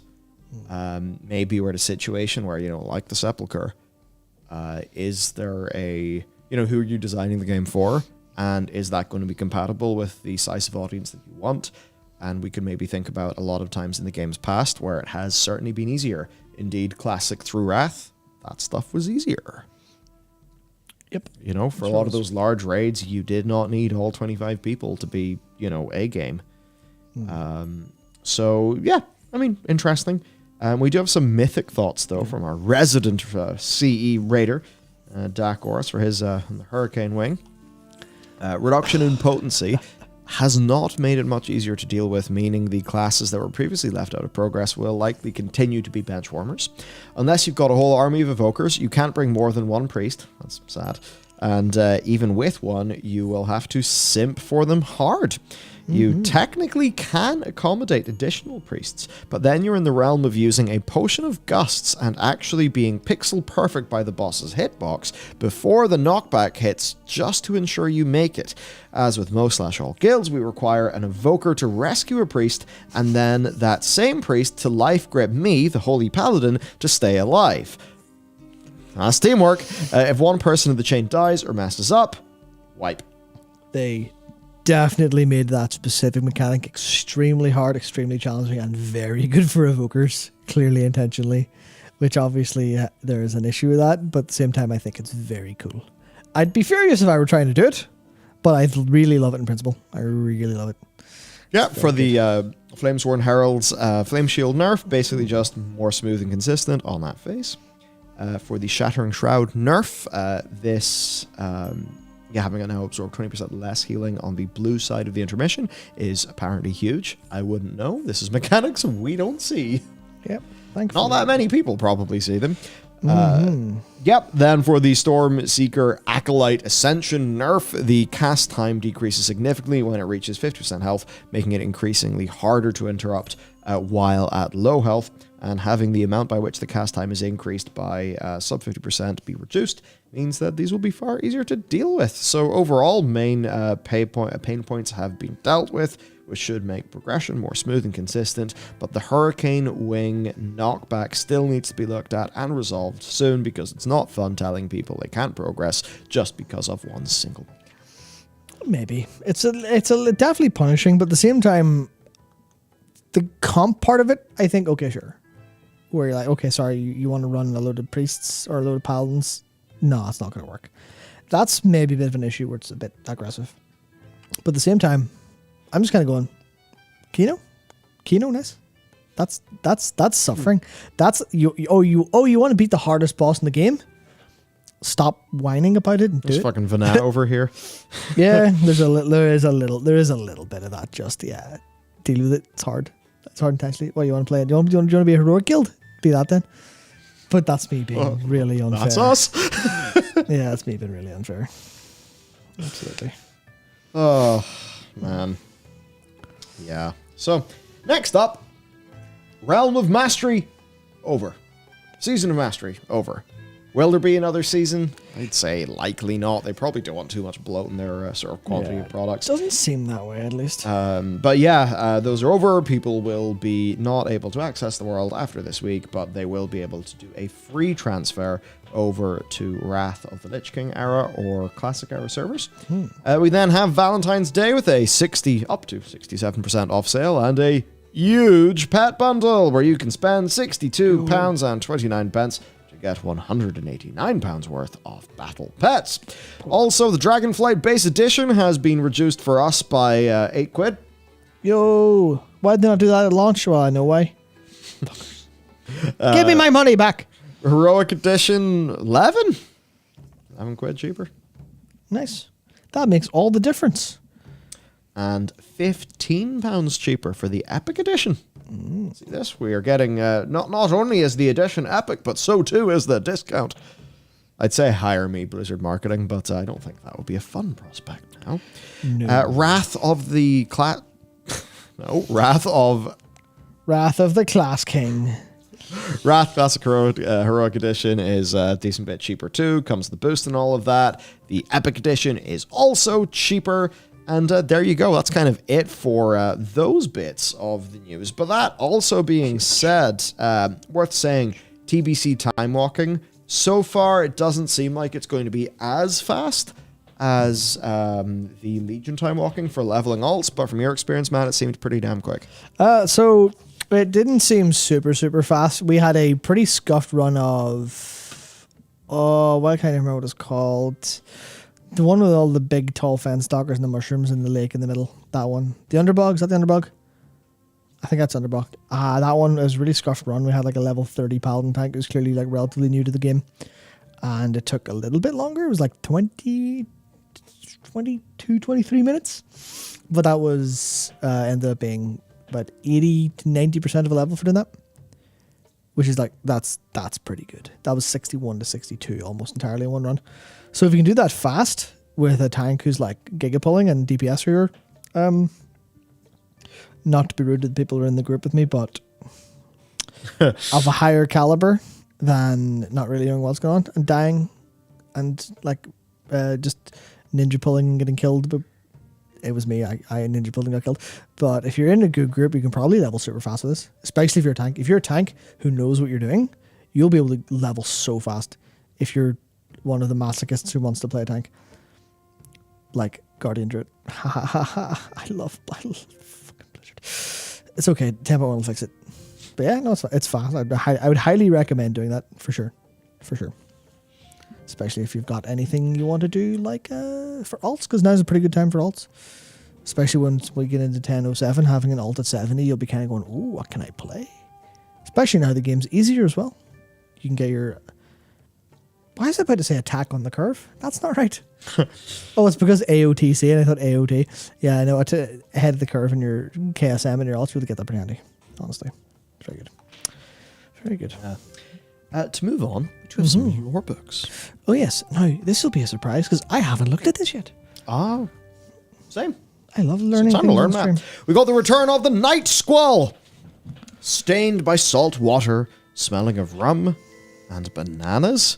Yo, tell a fucking beam. It's so funny. I saw a little bit of this, and there's two things. And right as I was writing about Telebeam and Plunder Isle, all this happened. Yeah. I just looked over at my monitor like, what the heck? Did I manifest this in reality? Does it work like that? Am I in the Matrix? Who knows?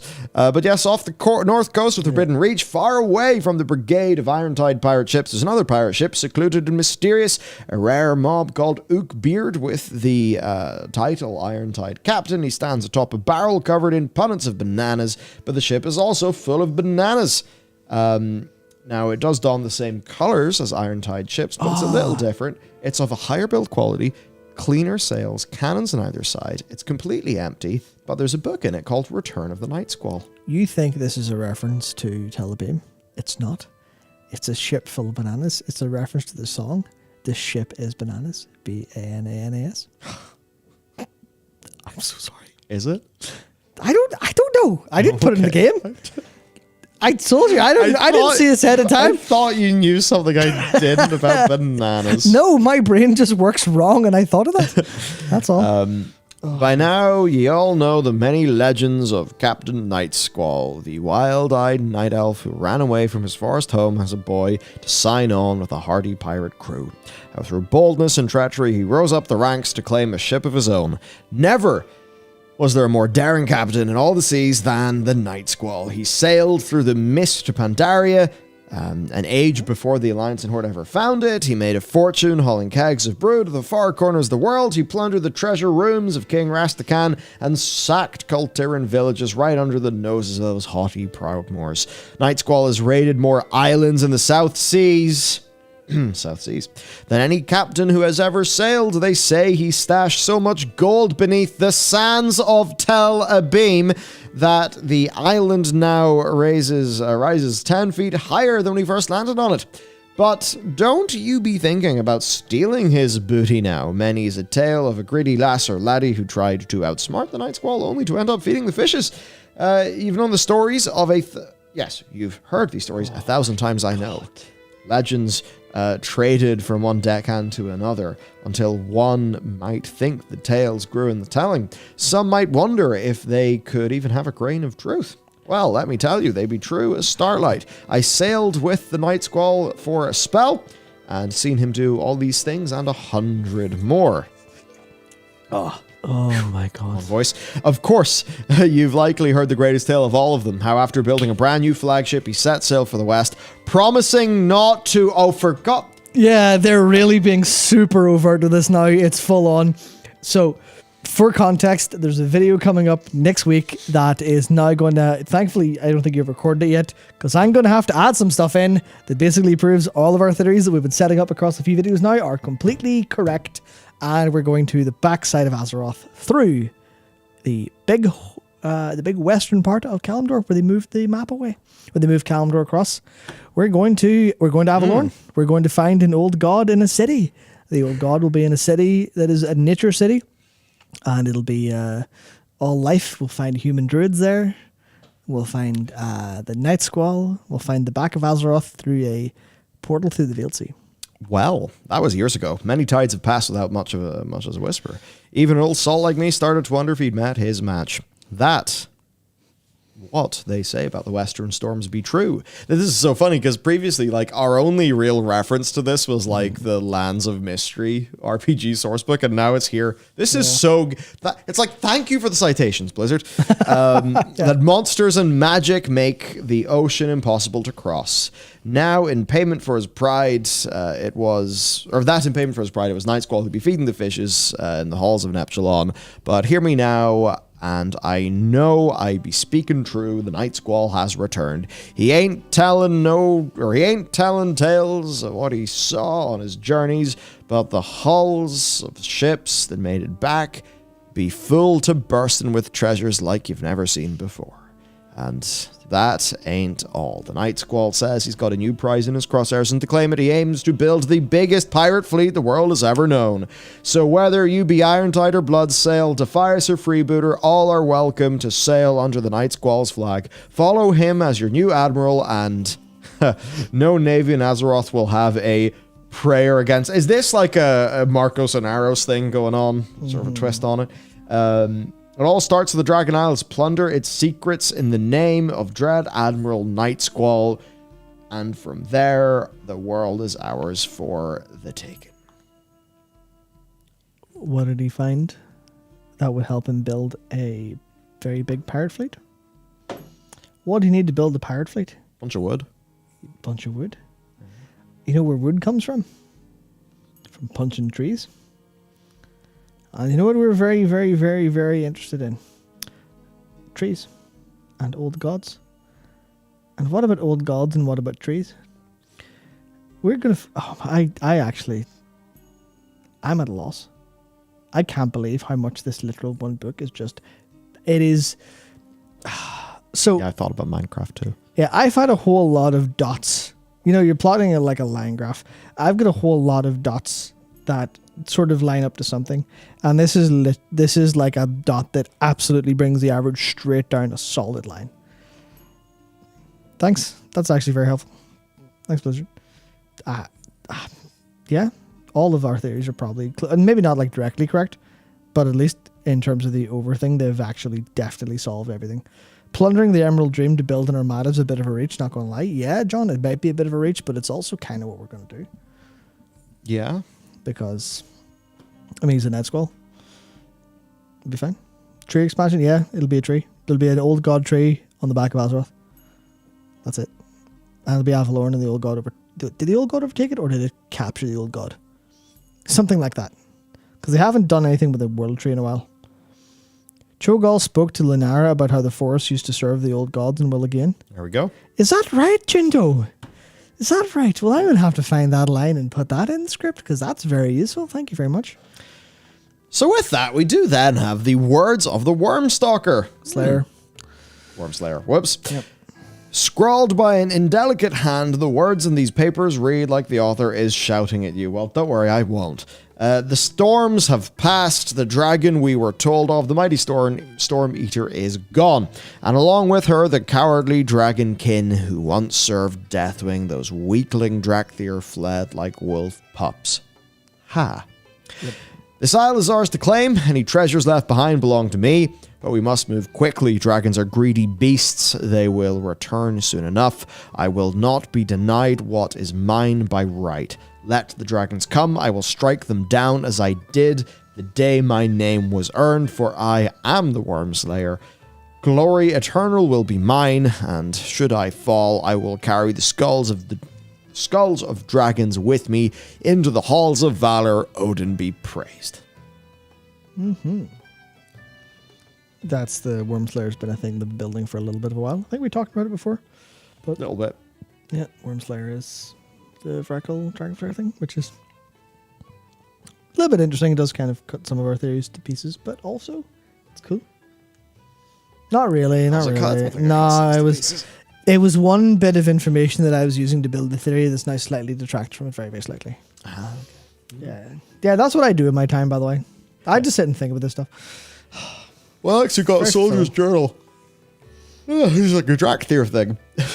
Wow, I'm very yawning. All right, sleepy time. Mottled and worn, this tome has somehow survived the ages. It seems almost as if its fragile pages were once stained by tears. Let's see this. Every day is the same. We train again, eat, sleep, wake, train. The scale commanders say this should be enough for us. I do not believe it is, not for me. There must be more to life than battle, even for soldiers. Yet the Earth Warder demands we focus upon nothing else. And when he stands before us, the Oathbinder aglow upon his fist, I do feel a unity of purpose, a connection to my kin. Mind control. I mean, not overt, but, you know. But off the training grounds of the Reach, in the quiet of the crash, I feel another calling. I wish to sing, to dance, to love. Another whose heart beats as mine does. Yet I dare not speak of these desires. I am commanded to focus on my duty. Will I ever be more than a soldier? Eat, sleep, wake, train. What awaits us beyond these shores? Eat, sleep, wake, train. Should I survive the battle the Earth Warder says is coming, I must find the answer to the questions that burn inside me. I must. Kind of reminds me of, in Deep Space Nine, the, something about mics, we just like drop Star Trek and like everything. The Jem'Hadar. Totally just Drakthir or Deathwing's Jem'Hadar. That's basically it. Yeah, I'm sorry that meant nothing to you. Yeah, I get the context clues. It's fine. No, well, I think it was Portugate was talking a little bit of this on Twitter about what it means for Neltharion, how it seems Neltharion's just being painted as a villain. And then I thought, so it is framing it that Neltharion's always been a bit of an asshole, at least. He's always been a bit of a hard ass, you know. Okay, well, you're my soldiers. I'm going to mind control you to do what you need to do. But the reason that this is very much different, it's when he says, should I survive the battle the Earth Warder says is coming, then that's the Earth Warder. That's him knowing something's coming. That's him going, okay. And I shouldn't draw this comparison, but in the same way the jailer was just doing what he needed to do to defeat Mike's rogue, what is to come, then this is the same case where Neltharion's going, okay, we need to build this army, and this army needs to be strong enough to win, because if we don't win, then everything's lost. And it's that idea of duty. It's that idea of I'm the only one strong enough to do what needs to be done, and I'm going to be a hard ass on these poor Drakthir, and I'm going to try to mind control them, and I'm going to get them to train. All you get to do is train, because if you do not train, if you slack for one moment in your training and we lose, it's over. World, game over. It's all gone. And I think that immediately is like, okay, well, that's fine. But you think about that and how Neltharion was given his duty of being the Earth Warder, and how he is hinted or said to have kind of rebelled against it or taken it very seriously, and how it was very much thrust upon him without his will because of the way the Titans were going. Oh yeah, the Keeper's like, oh, we couldn't be bothered anymore. Here's some mortal races. Could you maybe do the job? And that was Tyr was looking for the replacements. So it was, okay, it's the hero burdened with too much, ultimately, and then he becomes a villain in his quest to actually deal with that duty in a way that people aren't kind of willing to deal with. They kind of, oh well, I'm extreme, but I have to be, and that's like eating him up inside, and that's burning through him as, I shouldn't have to do this. The bastard Titans gave me this, but I have to do it. I'm the only one who can. You've nailed his motivation. I think that's absolutely. Yeah, that's exactly it. So as long as they can actually deliver that emotionally through whatever the embers of Neltharion will show, if we get to see him talk like this, if we get to see what's eating him inside, then it'll be a really good story. It's just maybe, hopefully, it's not just in this book. Yeah. I'm starting to feel that running on mild anger, thanks, Blizzard, and not really that much food and too much caffeine has meant that I'm now quite lightheaded. So I'm going to go down and forage something. Mm-hmm. Would you like me to pick anything up? No, I'm all good. Cool. There is... What is there? Very enjoyable to talk about. Lost Expedition Notes. All right. I haven't seen this. I'd say. Please have patience. For my sort of passing thing. Okay, I say to Steve, because Steve is the... I don't want to say he's... The figurehead. He's the front man of the lore. The figurehead of the lore, that's it. It is his responsibility. Yeah. No, I think... I would withhold them just because it's... Don't fuck it up, but so far, preliminary... Yeah, that's what we want to see. This is good. Yeah, the execution needs to happen. Do you know how I know it's fun? Mm-hmm. Lore videos pop out of my head like fucking popcorn kernels. Yeah. Like, it was just this day in management chat. I said BRB, and like 12 minutes later, I came back with 3 videos fully outlining bullet points. Mm-hmm. I was like, boys, I have ideas, help! And that's actually because, in large part, the work of... the work of the narrative team, but also the work of the quest designers who are, actually in there implementing building stuff, has meant that the lore is sparking for me in a way that it just fundamentally had not for like 2 years. So good. Right. Time to become less faint. Yeah, that's a good idea.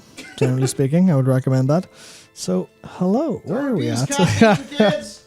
Don't abuse anything because, what was it they say? Oh no, even Blizzard have told you this before. Everything in moderation, even World of Warcraft. That's how that goes. Right, where are we at here? Okay, we've got the Lost Expedition Notes. I haven't read these, so bear with me a moment. Let's see. That's Soldier's Journal. Yep, these ancient stone tablets are endlessly fascinating. How fortunate that we found them here at the Reach. We've heard rumors of these sending stones. A message scribed in one... Oh, they're link pearls. Very good. Hang on, is this... No, it's not. I was about to say this is the first time something in like World of Warcraft has been kind of a thing you can send messages across.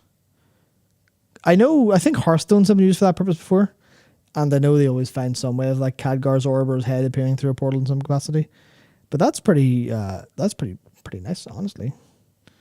I think. So let's see. What else have we got? We've got...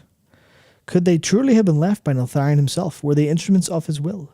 Were they used before or after he succumbed to the influence of the old gods? What secrets might they hold? Could the messages they held remain intact after all this time? The mind reels with all these questions and more. One cannot help but wonder, though, was someone supposed to destroy these sending stones after they were used? It does seem careless to leave them to be discovered. If we can decipher the messages in the stone, they could grant insight into the workings of Neltharion's mind, and perhaps reveal something of the origins of the Drakthir. Which is them obviously just saying, yeah, find these and figure them out, and then you'll have a mystery to put together, and you'll have origins to put together. And I think that stuff, that's the thing that I think works. Now, there's a difference between lore and story. And I think we've long had this problem. But if you have the way for people to discover story in your game through little bits and bobs like that, sometimes it can be done lazily where it's like, we have a story to tell, whatever. But sometimes it works really well. And I think a good example of that is how much people really enjoy Elden Ring and the Dark Souls series and FromSoft's way of setting things up. It's very much, hey, we don't really have the most engaging storytelling in the way you'd expect from a AAA game, from a cinematic game, but you have a rich world, a very deep world full of characters, full of motivations, and they take it to the logical extreme where it's just, you have to, you're not buying a complete figure, you're buying like a gunpla kit of story and you have to put it together yourself and then paint it. So there's a little bit of that going on with them, but here it feels to have the kind of like you've got your main story going on, of course, but then you've got the other bits that fill it in and provide just a little bit more character. And I think that's fairly enjoyable, all things considered. Now we have to go on, though, to the burden of Lapisagos. Lapis lazuli, it's not lapis. We joked about that last week. It's actually quite funny. Obviously, shout out to Dakar for showing the locations of all of these as well. That's actually very useful. Sisters and brothers, I know the duty placed upon us by the Spellweaver is a heavy burden, the Spellweaver being Malagos, of course. But you must believe he could only entrust such a task to his most loyal disciples. Our charge is not merely to stand guard over prisoners. Of course, so this is the secret of the Drakthir. We're charged with keeping a secret, one that must remain locked away from the ages. A failed experiment. His intentions were noble. He should have sought the aid of Malagos instead of... Oh, the confinement proved necessary. That's interesting, because if you remember, they actually have lost their memories. Drakthir are putting their memories back together here and there. So there must be something wrong with them. There must be something with how they act. There must be something with what they actually do. Although that hasn't seemed to manifest, except it's manifested slightly in the Sundered Flame being obviously a villainous kind of rebel unit of them. So I think that might actually be setting up something pretty fun with the Drakthir.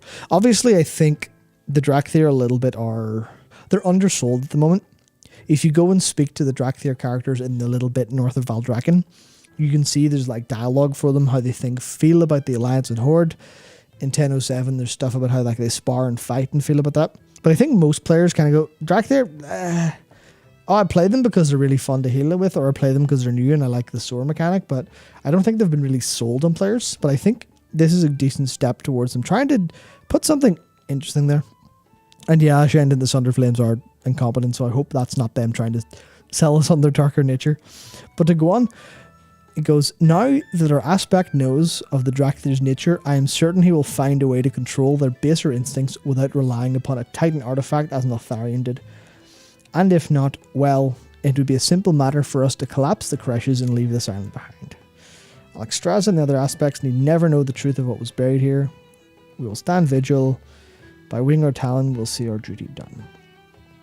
So that puts a little bit of that into perspective, where we were unsure of what was actually happening with the Drakthir and why they were frozen in stasis.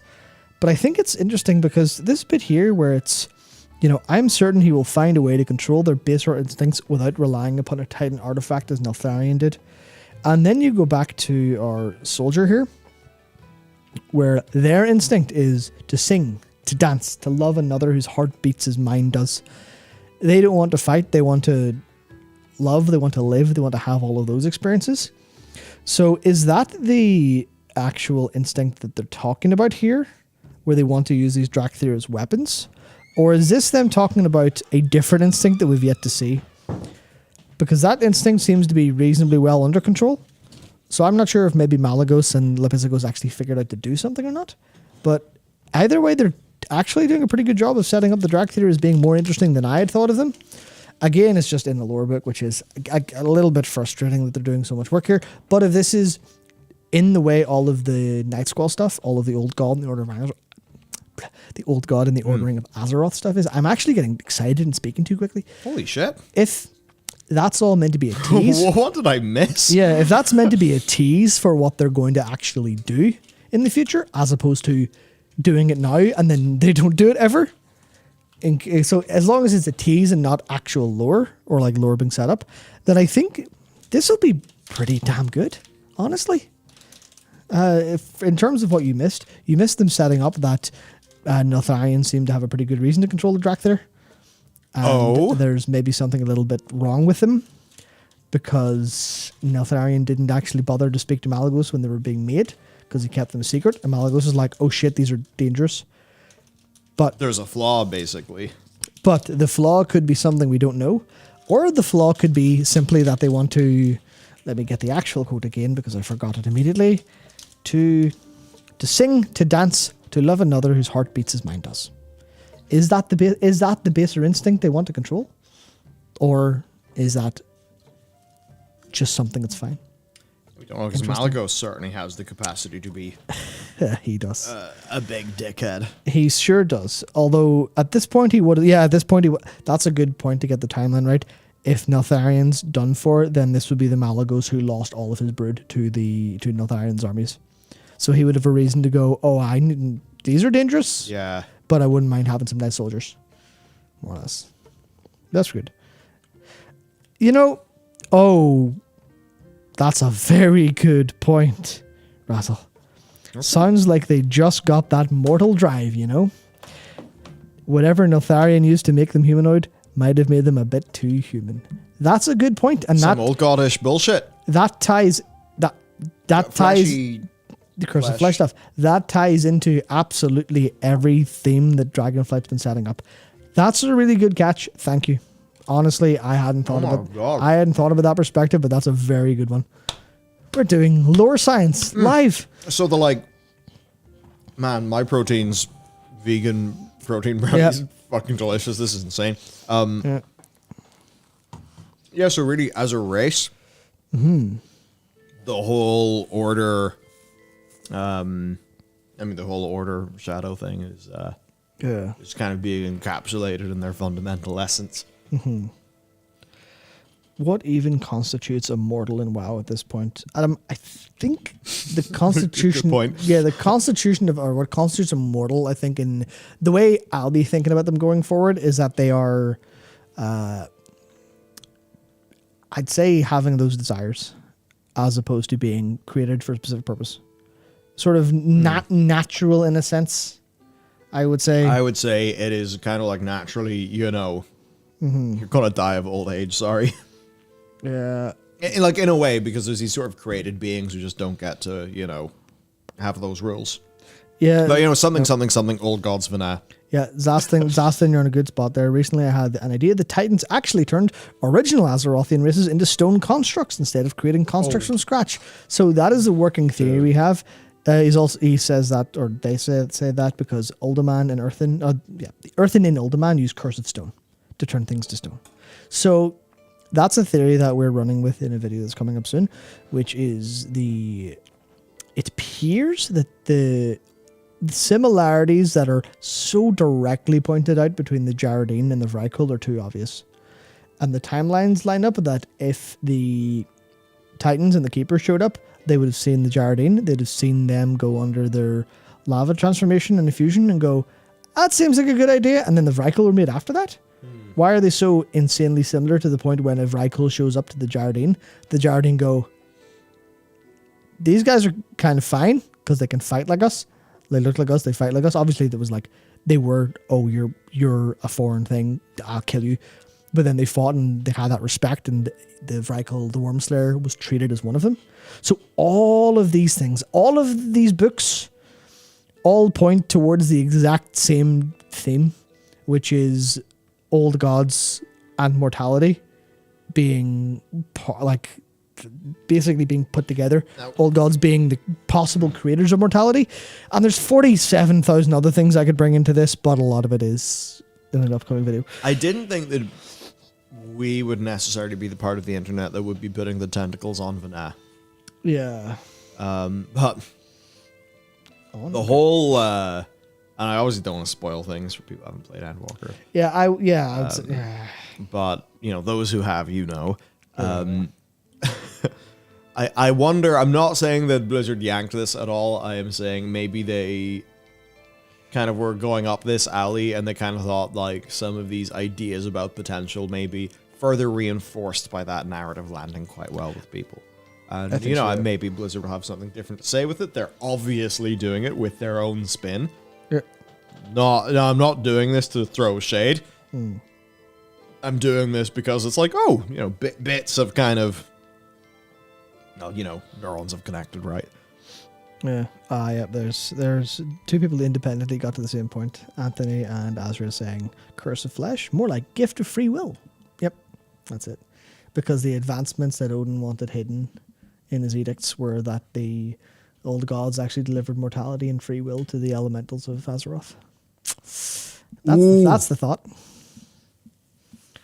We should have a video series that's just called WoW Thoughts. Yeah. Which is just these. It's like they don't need to have the same full standard as a lore video, but they're goddamn interesting thoughts. Yeah, well, that's the thing. This is like, all of this is, everything you're kind of saying is feeding into one video that's actually already coming up and is already written, but I'm going to have to go add a couple bits to it. I think add and change, and then maybe a follow-up. because I think a follow-up, because that's the video that introduces a lot of these concepts and ideas. Yeah. I think we then need to, you know, it's like establish our thing, and then in the part 2, we can really go into like, the crazy depth. Man, I really like how, like, obviously, because we talk about lore a lot, we've clearly cultivated people who talk about the lore and think about it really well. Because there's a Shandon coming in, and I know I've seen a Shandon say a lot of things about lore. It seems the Shadow Force is inherently tied to free will as a force of possibility. Because, of course, Void is possibility, Light is 1-2 timeline, no possibility, very strict. Order's close to Light, Life is close to Void in that Legion map, because life is chaos, as Odin said. Yeah. Possibility brings forth life, especially if you think about it in the literal scientific sense. You throw a load of planets into the cosmos and maybe you'll get life, maybe you won't. Just leave hydrogen out for too long, see what happens. Yeah, or Dakaria, thank you for joining as a member. Or leave coffee in a cup for too long. And then you'll have to put in the dishwasher, because soon whatever's inside the coffee cup may start to have rights. Yeah. So, sending stones. Translated correspondence of black dragons. Okay. What follows are translations of correspondence between the black dragon, Adamanthea, and an Eltharian, the aspect of Earth. At the time of this translation, I can confirm that neither I nor any Drakthir I've spoken to are able to fully remember Adamanthea. Or not, Adamanthea. Adamanthea, yeah. Yeah, it's like fucking, you know, there's a character in it's a British comedy. Her name is Hyacinth Bucket, but she pronounces it Hyacinth Bouquet. Bouquet residence. Adamanthea. Keeping Up Appearances is a good show. Good show. Yes, I think I might need to move to Hollywood 1L after that one. Adamanthea. That sounds better. Right, neither I nor any Drakthir I've spoken to are able to fully remember Adamanthea. We've only fragments. Her origins and identity are mysterious, yet we feel drawn to her for reasons beyond recollection. It is as if she holds a part of us in her, sustained more than just memory. Now, you may pursue her words in this humble volume. I thought I heard like coughing or something just outside. I did hear some noise, but the timeline there was wrong, so you had a very delayed reaction to it. Oh no, I did, because I was reading this while thinking about it. Okay, sweet. Then you continue reading, I'll go investigate. It's fine. We have a pair of scissors and a pretty heavy fluid head. And a small IKEA shrub. I'll go investigate, it's fine. It's probably fine. Yeah, I'll be back shortly.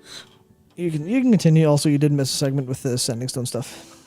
With more stuff, so scroll up again. Oh, there's more. There's the crash. There's the bit of the crashes. I feel like I should finish the point I'm starting. I'll loop back in. Okay, so let's see. What did she say? Wait, did I miss? Yeah, no, we're okay. Right, transcription of the sending stone. All good? Yeah, just a visitor. Oh, okay. Yeah. I mean, St. Thomas is a lot less mysterious than a visitor. Yeah, and that wouldn't have been as fun. Okay, yeah. I mean, knowing our part of the city, there could have been people shooting up in the office. Who would have known? Yeah, it's definitely not happened before. Yeah, Yeah, just one day I came in. It was like, why is the lobby covered in blood? Why is there a man with a heroin needle in the lobby? What's going on? Yeah. Self-evident, to be honest. Yeah, I didn't know how to process. Like, how's it going? And I went through the door like, the fuck did I just see? Yep. Belfast. Great. My aspect. I've made a discovery. You were correct in presuming that order magic may not be enough to re-establish control over the Drakthir. However, I have learned over my countless experiments that this may not be necessary. I confirmed that the Drakthir are not broken. Drakthir with free will are powerful. Dangerously so.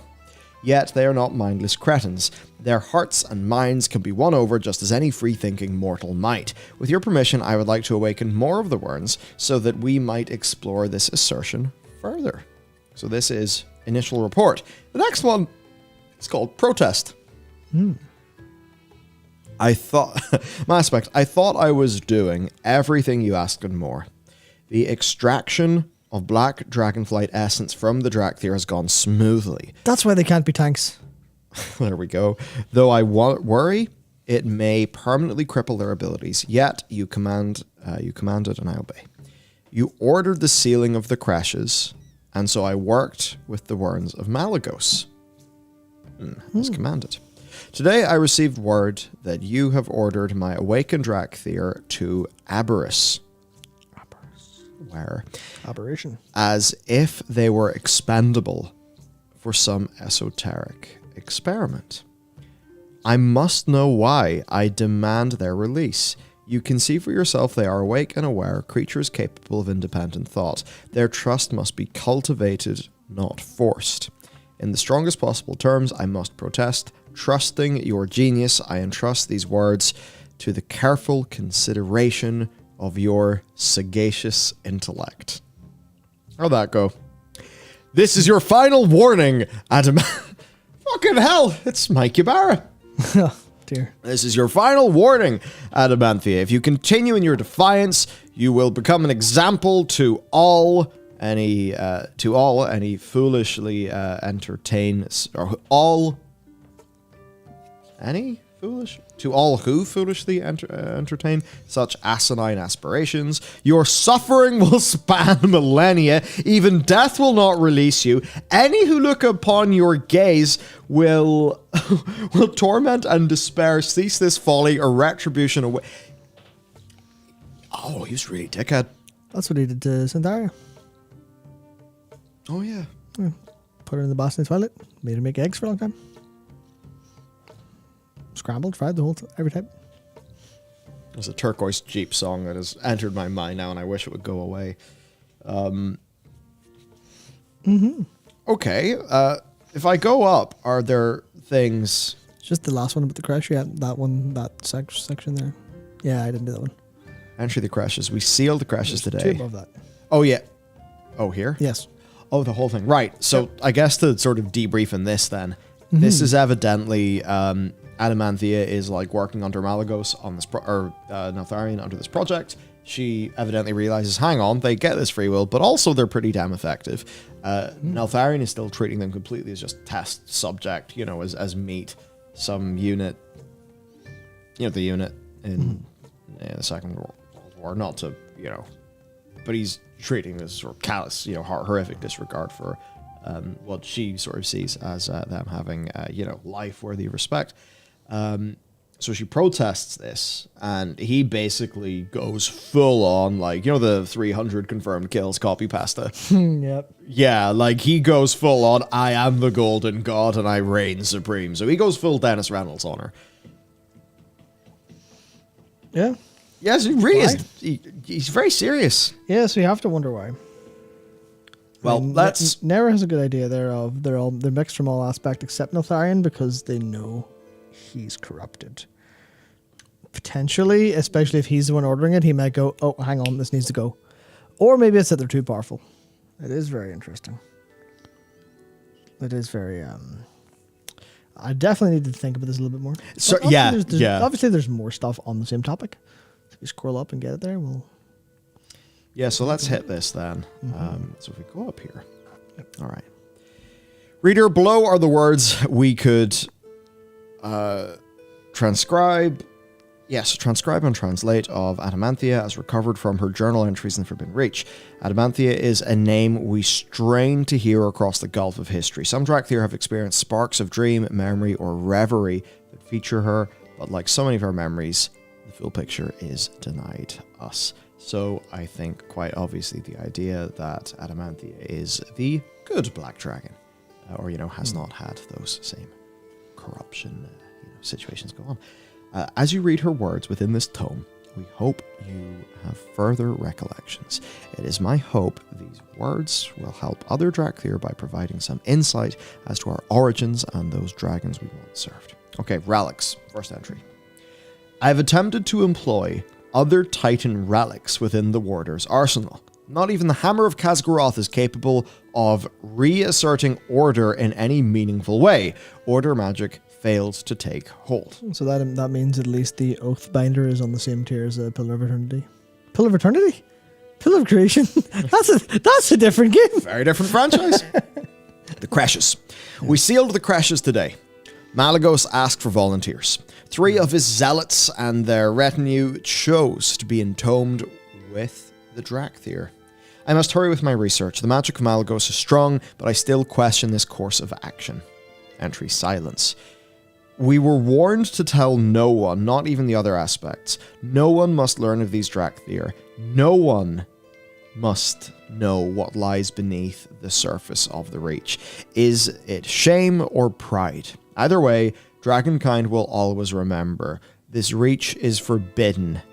Let that be its fitting... Yep. I've not encountered this word before. This is a new word. Yeah? Sobriquet? Sobriquet, I believe. Well, whatever it is, it's very fitting. All who dare trespass upon this terrain are interlopers to our blighted realm, these lands of legacy, this Forbidden Reach. Oh, they said the title of the movie in the movie. Entry, experiments. No. Failure, again! 101 Drakthir have been released from stasis, yet in each experiment the subject eventually regains all memory and retains none of their former mental conditioning. It is becoming increasingly clear what has been done cannot be undone. Which leads into all of the stuff around mortality being imbued, free will being imbued, and how free will can't be taken away once it's given. Which is probably interesting when you look at how the Vrykul were created and ultimately transferred back down to... By old god magic. Yeah, well, the Curse of Flesh continued to evolve and happened seemingly randomly. So perhaps the Curse of Flesh isn't actually what turned the Vrykul into humans. Perhaps it's just evolution. Yeah. Perhaps it's them returning to the free will from which they were first actually created in the Forge of Wills with the Curse of Flesh. Because obviously the Flesh Vrykul were Iron Vrykul that were Curse of Fleshed, and then it took another step to turn them into humans. Yeah. So this is very much them coming back from that, I think, to keep the same idea. And that was also a theme, kind of. Now, I don't really want to mesh this because it's not entirely on point. I need to think it through, but mechagnomes. The PFA had gnomes being turned back into mechagnomes entirely. Yeah. Which is... could, kind of be there. Could be similar. There are very clearly things that they've mapped out a lot. Yeah. And it's a shame that Shadowlands didn't land. Mm-hmm. Because I think it probably had quite an important role in what they're mapping out. Indeed. Aberrus location tease. Well, good to see a black dragon standing up for us, even if it was too little too late. So by this stage, the Drakthir really are beginning to realize what's up. I wonder what this Aberrus is. If it's another place where Drakthir were held, then we may need to find it. I will add this to the translated logs. Recommend taking a look as you find more of these. Of course, Ian Bates, redshirt guy, thinking Aberrus will either be 10.1's raid or 10.15's mega dungeon. Seems pretty reasonable to me.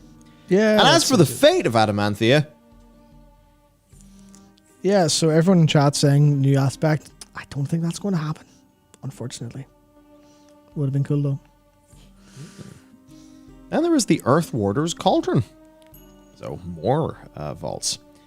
Inside the Warcraft caverns is a section called the Earthwarder's Cauldron. It's got many basically magical doorways, kind of like the Scara vault doors of the the whole vault feature.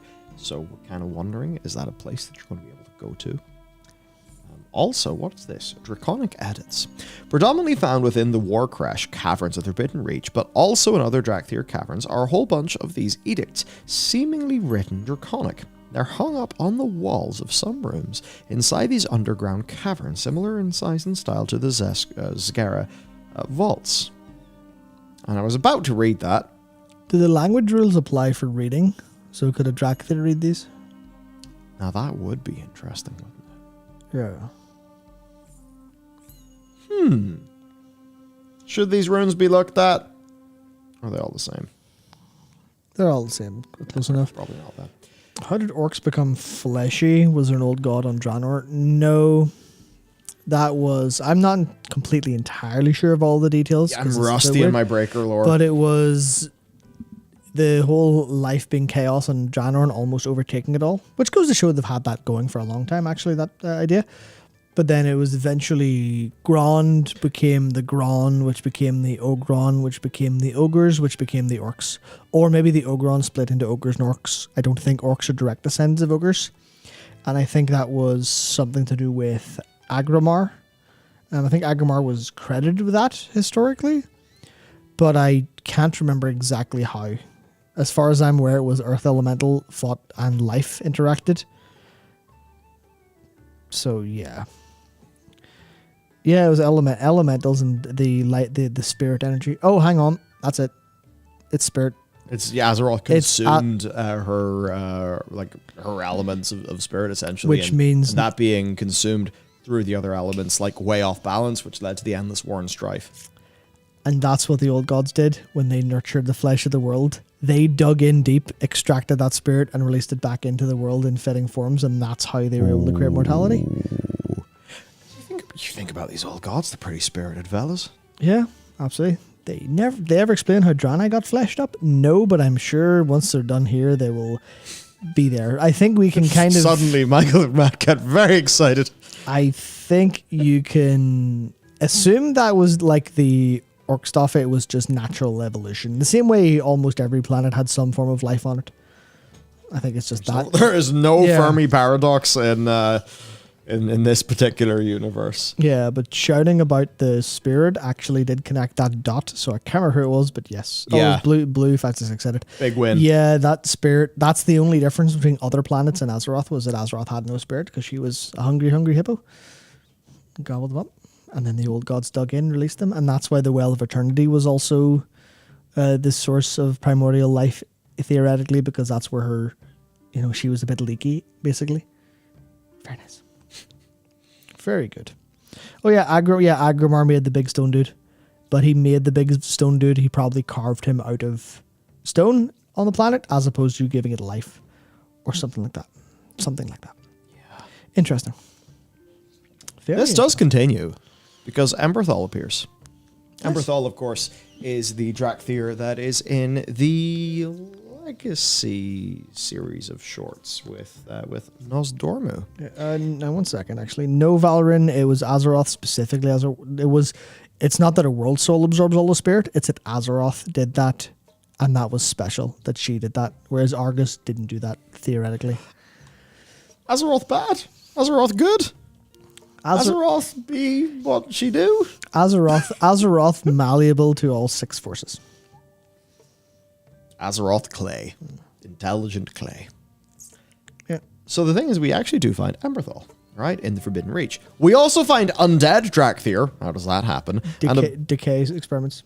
And a bunch of unknown NPCs. Of course, decay experiments vary. The reason why an undead Drakthir would be very big think, is because of Galacrond, who was mysteriously full of consuming and decay and weird shit. Yep. Okay, so what's there? Emberthal, she's there. The full story quest lines have yet to be added. There are some mysterious NPCs scattered across the Isles, though. So just above the little Tuskar village, we see this unknown Drakthir that absolutely looks like Emberthal. In the Firestone or the Froststone Vault, we also see Emberthal seemingly looking up scrolls. I think this means that Emberthal's going to be the character that like Drakthir are really following as like their person.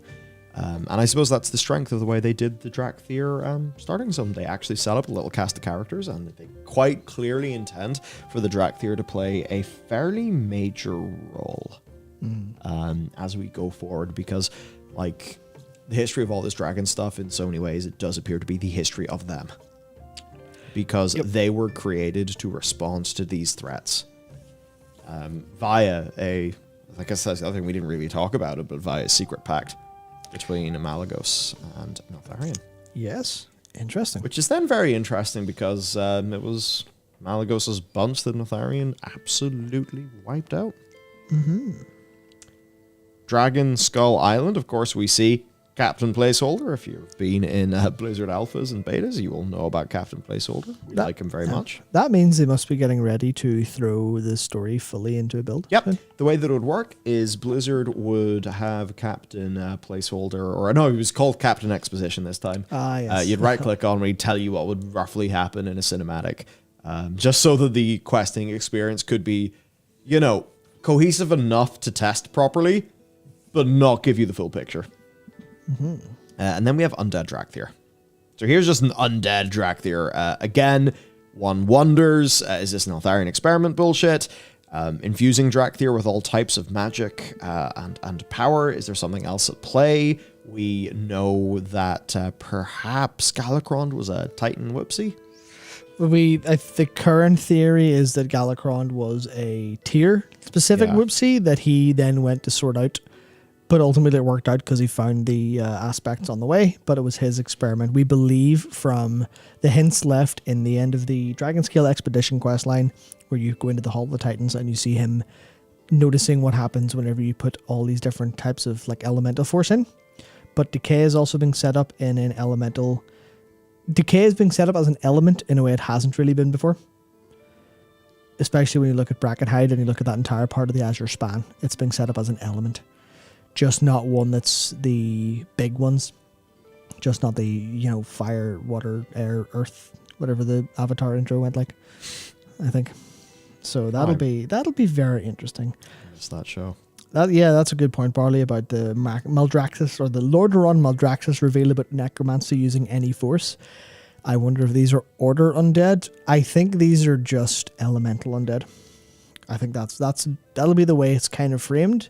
But they did that likely to, because if they wanted to use undead here, then everyone, like, because say Galakrond comes back, or there's like Galakrond's son or some Galakron stuff happens, everyone goes, more Shadowlands, no! You're like, fair enough. but they did say, nope, it's fine. The undead can have nothing to do with death. Interestingly, but yeah, it makes sense. I mean, you've seen The Last of Us. Zombies can just be plants and fungus. Life on death? Oh no. Oh. That's a sidebar. That's a sidebar and a half. Yeah. Oh. So where are we at? Oh, yeah, talk about the game now.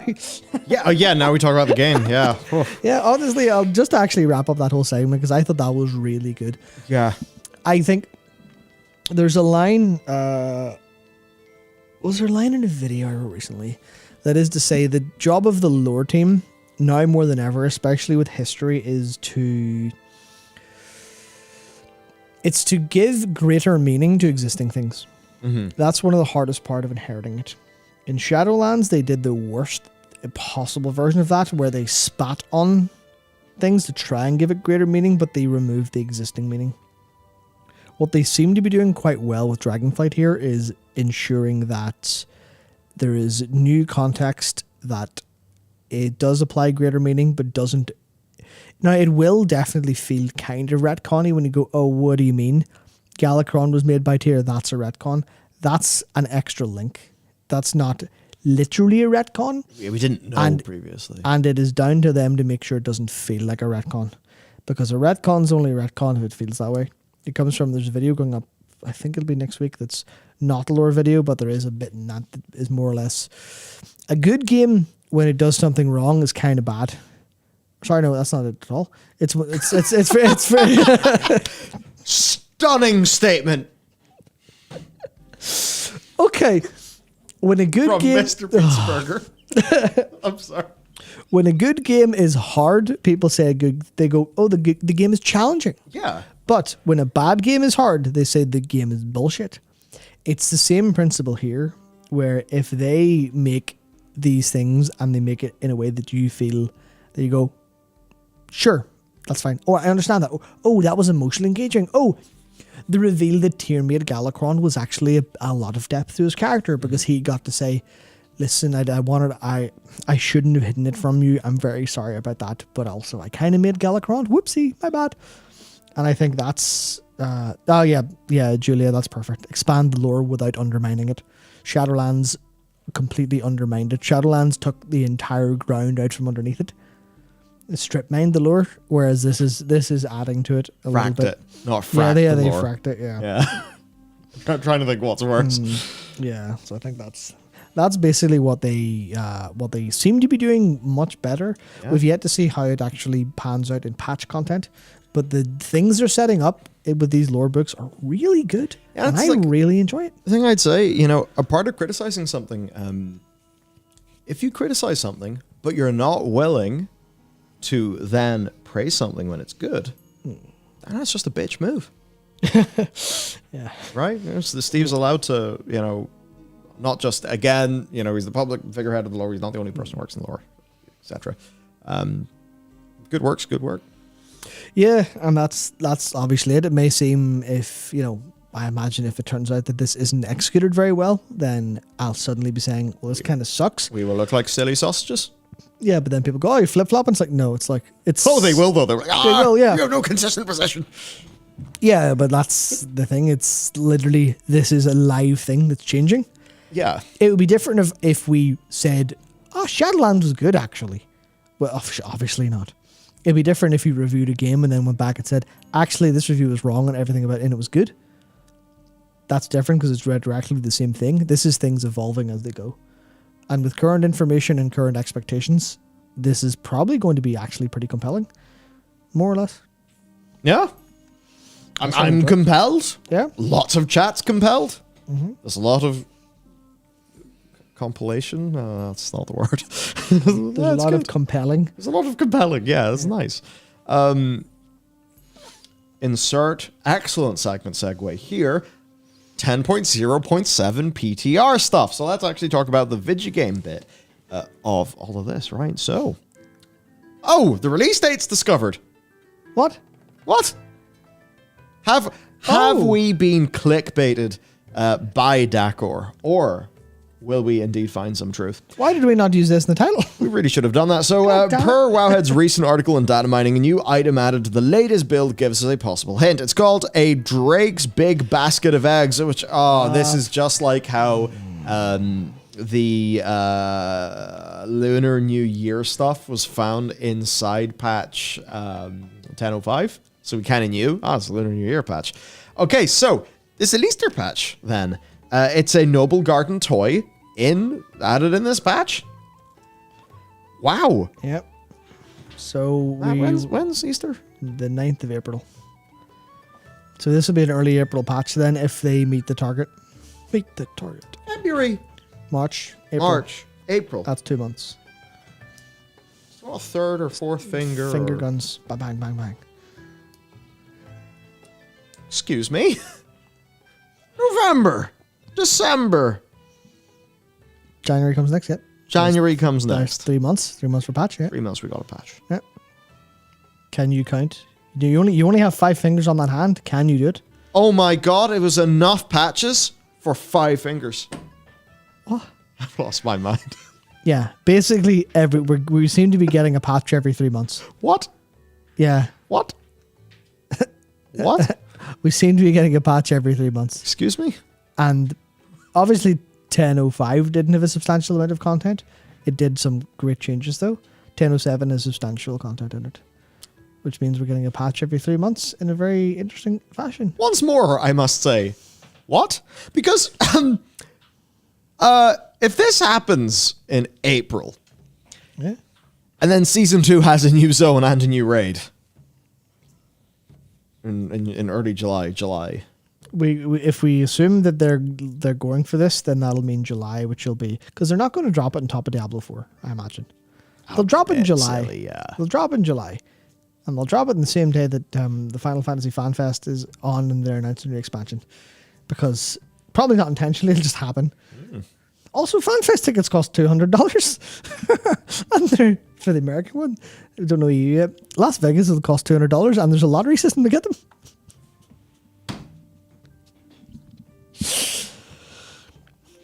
Having too many players can be a problem. Yep. Yep. Wow. Yeah, so there is a problem with that. Yeah, okay. As Zakaria points out, 10-1 in July would be insanely late. That's 8 months after launch, WTF. Now, that does not apply if you consider a patch every 3 months. 3 months, 3 months, 3 months. It's like 9 months. Okay, sure, that's fine. But seasons. Then you look at a 8 to 9 month seasonal gap, and you go, oh dear. Unless 10.1 is a lot faster after 10.07. It is. We are speculating this, but the 10.07 being April is very likely. Very likely indeed. Unless they've missed a mark internally and they had that item done from Noble Garden and then Could they be realize that. they're going to miss that. Yeah, we do have to say this is data mining. And I actually believe that do they not like delay Lunar New Year slightly in WoW? Or something with the patch? No. Or maybe I've lost my marbles. Maybe you have. Yeah, no, I've lost my marbles. Don't listen to anything I say. But, I mean, shit, like, the thing, though, if you look at Season 2, like, the Mega Dungeon isn't coming out in Season 2 in 10.1. It's coming out in 10.1.5, you know? World events, content system updates. So, again, it's what they said of, like, maybe slightly smaller but more frequent patches. Oh, and Season maybe 2's in spring. So, yeah. That's insane. That'll be May then, likely. Probably late May. Is Diablo and June? Early June, 6th. Early June. Maybe mid-June. Maybe. So kind of assume some slippage in dates. Yeah. Okay. TLDR. Absolute. We're getting patches. Yes, absolute torrent of content compared to what the last few years has been. And that is exactly. Like, again, these developers are performing. Why?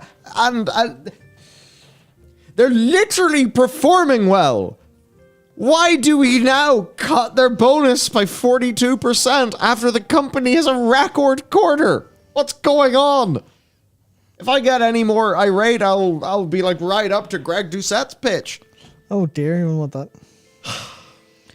Yeah, it's that's why the frustration's there across the entire industry. And across This is so everything. silly. Come on, your game's doing good. Leave them alone, please. God damn it, for fuck's sake. Yeah. We just want more of this. The executive team must be looking at last year's data. That must be it. You know, here's an interesting thing to, not that it's like, let's slice another dig in at Mike. And not to do the whole, guilt by association thing, but somebody did just point out to me on Twitter, do you remember Mike Ybarra saying, dinner with Kilgore and Ingalls tonight? Should be fun seeing friends. Funny how roles, jobs drift folks apart. And I wasn't sure about Ingalls, but Kilgore was like heavily implicated in, Yes. disrespectful behavior.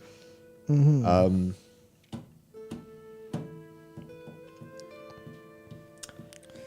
So then, new daily renown envoys. What about that?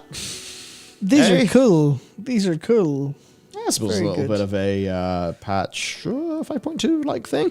Basically, there's a daily envoy charger between the Dragon Scale, the Scar, and Maruk, who I suppose have Rathian in this for some It's reason. very broken. Also, the Valdrakken And Valdrakken, Accord of course. have a load of Maldraxxus slime skellies.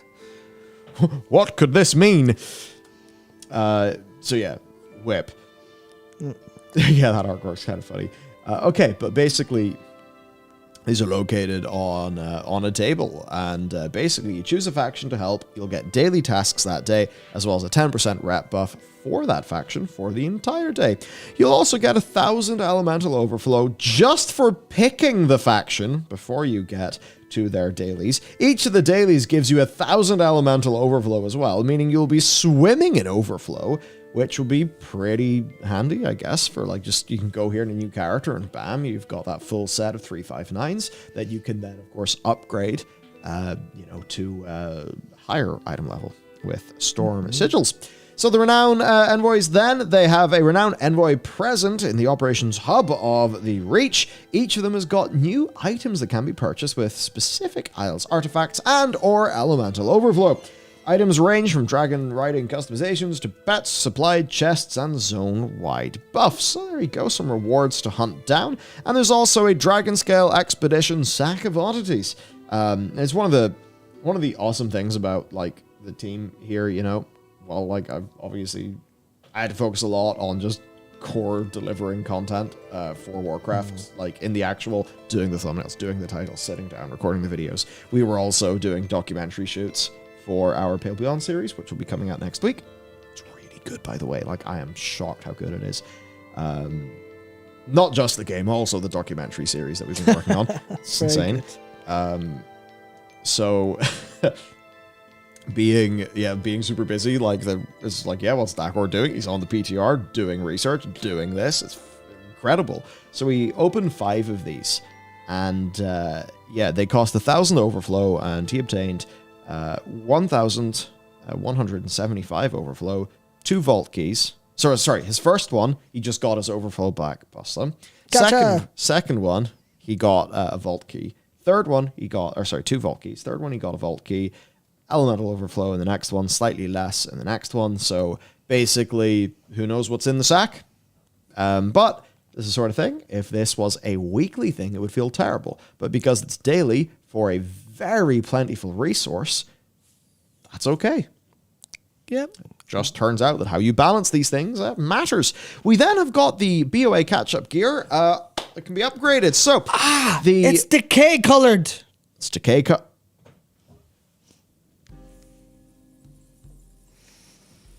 colors. But where are the eyes of green? I literally looked and went, this isn't elemental colored. Why is it not elemental colored? That doesn't make sense. It's elemental gear. At least make it something. I read that out in a script being like, yeah, I agree with Matt. Yeah. Yeah, and then now I'm like, I'm fucking dumb. You didn't pick up on the Newsers Wilder Right? Turns out it's actually, the track's pretty, this part of the roller coaster is pretty fun, and there's really good dark ride segments, and we're all having a good time. So, BOA catch-up gear upgradable to eye level 395, which is a 10 item level upgrade from the current maxed out Primalist gear. So there you go, and you'll be doing that via purple things, which are called Untapped Forbidden Knowledge. Based on the current tooltip and testing, these will drop from rares, elites, normal mobs, and the Trial of Storms event. And yes, they are decay colored. Or green dragonfly colored. The Onyx Amulet. Big drum. The Onyx Amulet? I should stop making that joke. Yeah, so there's the amulet. You immediately just get to pick this up. And I think it doesn't have any secondary stats. You got to put these stones in it, right? So there you go. Just has some stamina, 3 primordial sockets. You then get a primordial jeweler's kit, which is your unsocketing item. Unique collection of tools whose mastery would take years to learn. Basically, it just means your gems don't get destroyed. You rotate them in and out of your amulet, which means that it is totally good for user customization, which is good. Then we got dormant primordial fragments. You can crush down the primordial stones, which are the gems, that you do not want into these fragments via this anvil, right? You get 6 fragments for each stone that you basically recycle. And then you'll be able to purchase for 10 of that currency, basically different things. So for 10, you can, I guess, get another annual in case you lose the first one. But if you do lose the first one, just use the item restoration feature. And also primordial stones. Now, you cannot purchase each primordial stone. There's a little bit of the old gacha. You basically get an item that will make a primordial stone from each of the different families. Again, depending on the tuning of this will feel fine. That there is a recycling mechanic built in. Yes, there's a diminishing return, but that there is a recycling mechanic. Like, this is getting closer to something that is reasonably paced for, you know, fun and I guess a little bit of playing the slots, but not in a mega terrible way.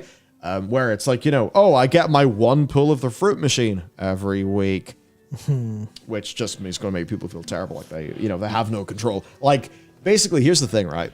It's like, what is your sample rate? Because if your sample rate of the probability is like once every week, then you do not have the confidence that the law of averages is going to be in your favor. Hello, Great Vault. Hello, Great Vault.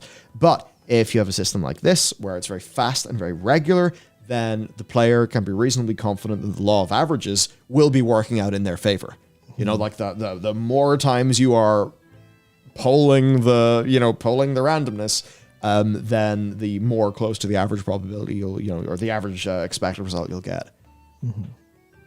Which is why, you don't think, I know card counting. I'm going to sit down at the blackjack table and go all in my first good number. Because that would be silly. Yes, so you can purchase these, you can upgrade them then. So you upgrade them with the help of your local jewel crafter. A new recipe has been added for them to create unstable elementium, which drops from a rare called Amethyst on the Reach. It strengthens the power of a stone, increasing its level. You need 10 fragments and 25 silken gem dust to make one of these. It's currently kind of unknown, but there are stones from eye level 411 all the way up to 424. So we don't know, are there many upgrade increments? Is it just one? Who knows? But there's more! There are 2 new Drakthir reputations being added to the Isle, one for the Horde, one for the Alliance, which are the Obsidian Watchers and Dark Talons. And they sell stuff, right? So we've got Tabard for the Alliance and the Horde, visual ensemble for cloth, leather, mail, and plate. We've got a Maruk Maul, Morkut Club, Dragon Scale Expeditioner's Rifle, Journal of the Forbidden Reach offhand. We've got a fist, dagger, shield, and Vorkins, which basically means that... Wait, those cost like 40 gold. They must just be the ones from the Drakthir intro. But are they for the Drakthir characters only? No. Well, they were because you could only get them there, but no, you can use them. Yeah, you can use them with the characters. So this is just, would you like to do it if you either forgot to pick them up when you were in there, or if you didn't bother to roll a Drakthir? Yeah. Then we do have the Bane Bloodhoof story. Again, this is a patch with plenty, especially for a minor patch, 2 months after another minor patch. So there's Bane's storyline quest. Don't be. Or sorry, 3 months. They're doing fine. You don't need to exaggerate how fine they're doing. 1 month. Patch every week. It's just because, yes, I'm like, what is it that Bilbo says? Is it butter spread over too much bread? Or is it not enough butter spread over a normal amount of bread? I assume it's... That my mind has went here has really shown the degradation of my mental state. I think I blew all of my beans on the initial segment of the stream, and I have no gas left in the tank. There's also the Heritage Armor quest, which... something bad, Jesus Christ. Huh? Oh dear, don't think of the meaning of his words, it's fine. It's fine. Go ahead. It is what it is. So we got the Heritage Armor quests. And then, of course, there's also the Winterpelt Furbolg, sort of grindy, it's a Furbolg wrap. Plenty of stuff, eh? Yeah, absolutely. Oh, and apparently you can get the Vorkin in Voldraken. I forgot they added that, actually. I remember that. Whoops.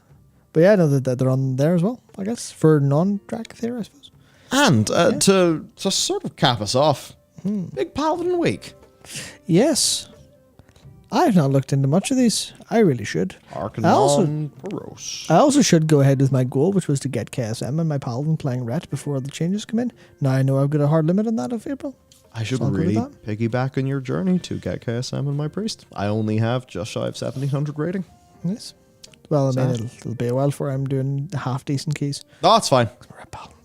Instantly up. Also, I'd want to do it for purposes of accuracy for the experience. I don't want to have other people who are like kind of carrying me out of there. Oh, fuck. It's okay. Yeah. I'll play shit. I'll do it. I'll go on Evoker, but yeah, or Monk or any other. Oh man, classic Evoker. I will play the only use renew healing challenge. Yes. It actually wouldn't be. That would suck. It would really suck. Yeah. Okay, so we do have our resident Big Paladin. I think it's time to see what his thoughts are. So I think on the whole, believability weighted thing, he's going to be more believable than me when it comes to talking about paladins, as are you. I think I can sum it up with people happy. People happy? Yeah. People happy? Thank you for watching. Good night. This has been BBC News. Yep. I am not Trevor McDonald. You're and not. the bit's over. I don't really have anything else for the bit.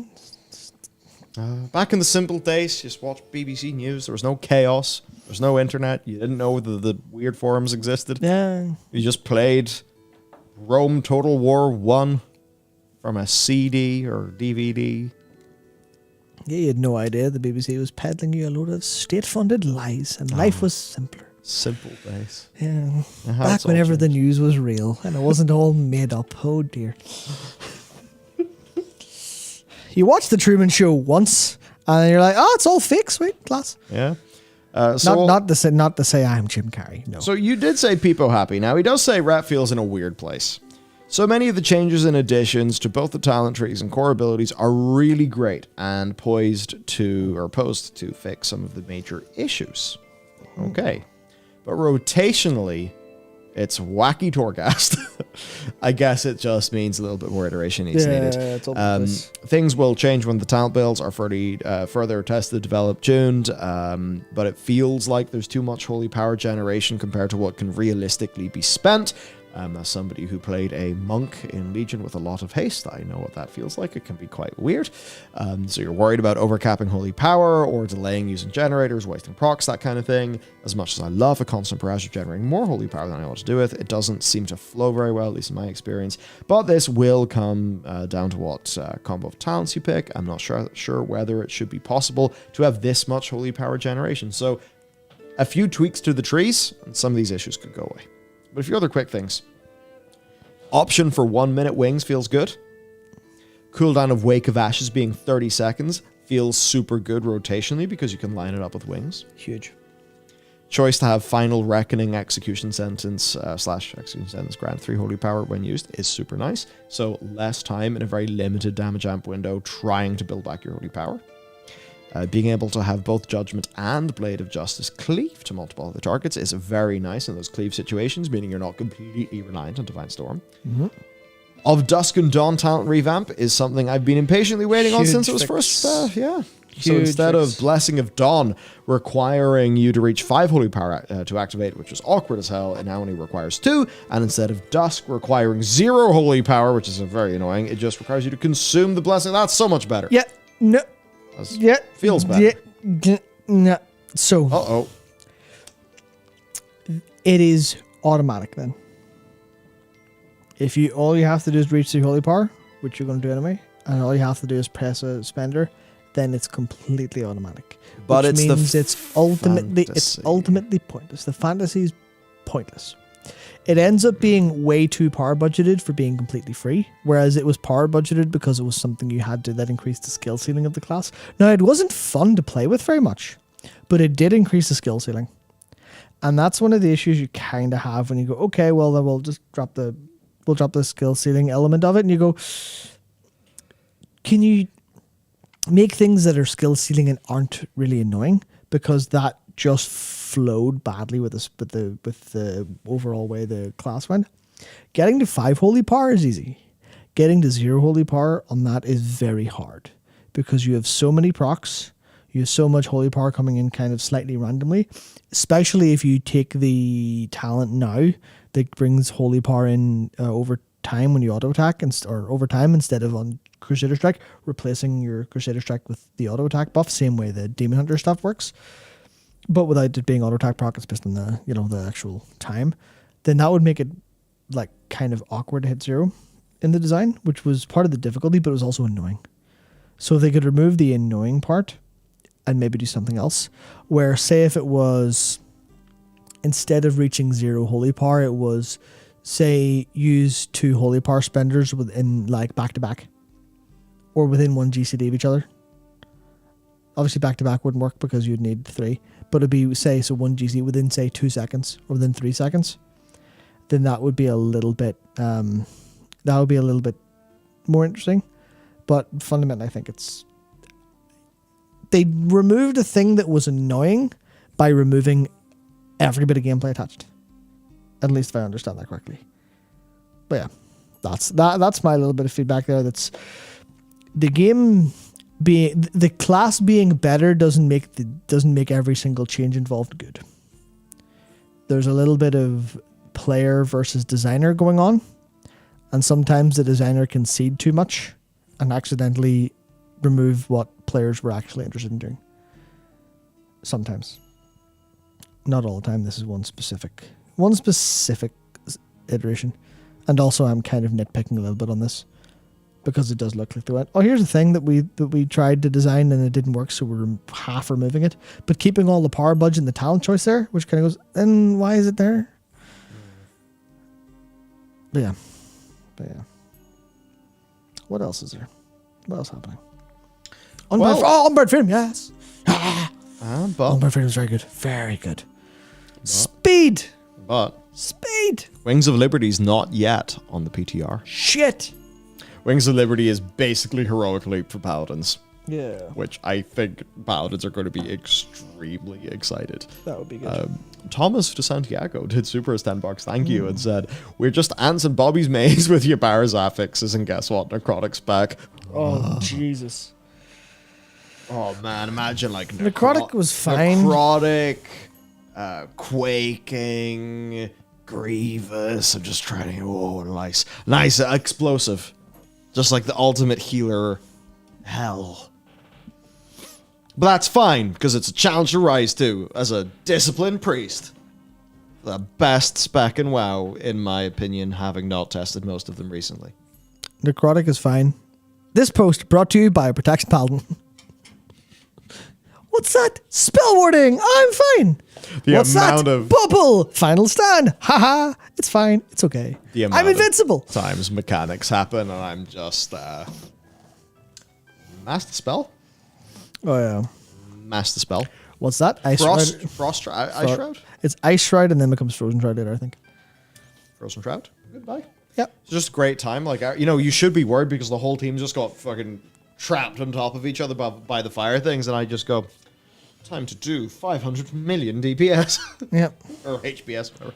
Effective HPS. Oh, Priest, especially Disc, is so good.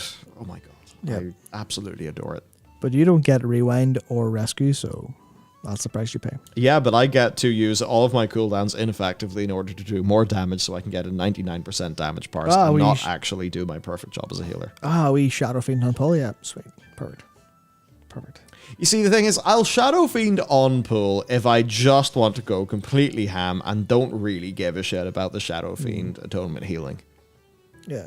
Just kind of most of the time. I save it for the big chungus when it's needed. Yeah. Very good. But that's the thing about a disciplined priest. You can heal as a DPS, and that's why it's great. Mm-hmm. It's so good. It's insane. You just do the healing of a healer with a barrier and like 18 to 20k DPS. It's not bad. Like, the amount of it's weird. Fucking love Disc. You have to do so much more work to heal. But other specs have to do so much more work to do your damage. I don't. It's like... You don't, though. You're just like... Radiance. Boom, boom. Evangelism. Boom, boom. Yeah. Though I suppose that said, if you just have an @cursor macro and half the group is dead and you're holy, you just go, sanctify, done. Tank's dead. No, Serenity? You have the AoE one. Yeah, that's what I mean with like the difficulty of Resto Druid's way easier to heal with than Disc Priest. But if you want to do Disc Priest damage as a Resto Druid, you better get very used to tracking your energy and the amount of GCDs, because you want to be in cat form, dump your energy, make sure Rake and Ripper up, come back out, make sure Moonfire and Sunfire up if you've got the mana for it, and then you might want to either fill with Wraths if you're in range, or you might want to fill with Cat Weaving auto attacks. It pretty high blows. Yeah. It's so pointless. It would be fine if not for the GCD loss of having to swap to cat form. I'm back. So I've not played Resto in such a long time. Isn't it just hot that can have 2 stacks of the talent? What's it called? There's Rejuvenation and then Germination, which is your second rejuve of the talents. You've got spreading rejuves. Whenever it's Jungus Town, I don't know what are my words even. You use Wild Growth. Not really. Isn't there a thing where you have to do the thing to use the Wild Growth right so that you're not like using it inoptimally? And so it's actually a little bit more complicated in the detail. as opposed to the basic. Of course. Because Life Bloom has a lot of interactions now with a lot of different things. Regrowth has a couple more interactions than ever before. And then Soul of the Forest, which is you basically the same kind of a deal as Mana Tea. Or sorry, Thunder Focus Tea on Mist River Monks, where you press your Swift Mend and then your next heal of whatever button has a different effect. Yeah. So one of the things is Swift Mend. One of the big combos then is to Swift Mend into a Wild Growth. Basically on a heavy rejuve stacked raid, you'll then want to Swift Mend to get a Soul of the Forest buff on your Wild Growth, and then Flourish to extend that, as well as the early Wild Growth being extended. So there are fun combos you can do with that, and then keeping Efflorescence under people a lot is pretty interesting. That's an annoying thing whenever the melee are all scatterbrained and don't stand in your Healy circle. I try to stand in the green circle, Druid healers. I'm very sorry if I don't. But I think it's kind of weird. The beauty's in the detail there. People say disc is harder, but from my perspective, it's DPS is what I do. I just make sure I have atonement in people, and then I fucking snipe a power word life. Well, that's the hard part, because especially if you like dungeon healing, it's but when you're out of Radiance, what do you do? Or is Radiance heavy on mana or something? Maybe it's easier now because I haven't played it. Me, I don't have mana issues. That said, I do have that trinket. Yeah. Oh, the Chill Globe. The Chill Globe. Conjuring Chill Globe. I don't care if my Chill Globe is 200 item levels below current. That thing is beautiful. It's very nice. I mean, not the... See, I don't even know how disc... Because, honestly, I'm completely unplugged.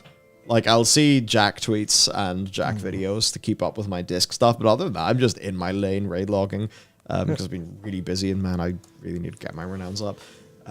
Sam, don't say it, please. Well, that and leveling the rogue, which was fun. Oh, yeah. What is to come? Oh, yes. What is to come is a Time Walking's back. And Time Walking's back. Time Walking, it's kind of nice. Even just doing the 5 Time Walkings to get the piece of normal gear, you'll get a few 359s, 359 Time Warps. You can then go to the vendor, get some other 340s, 343s, whatever it is.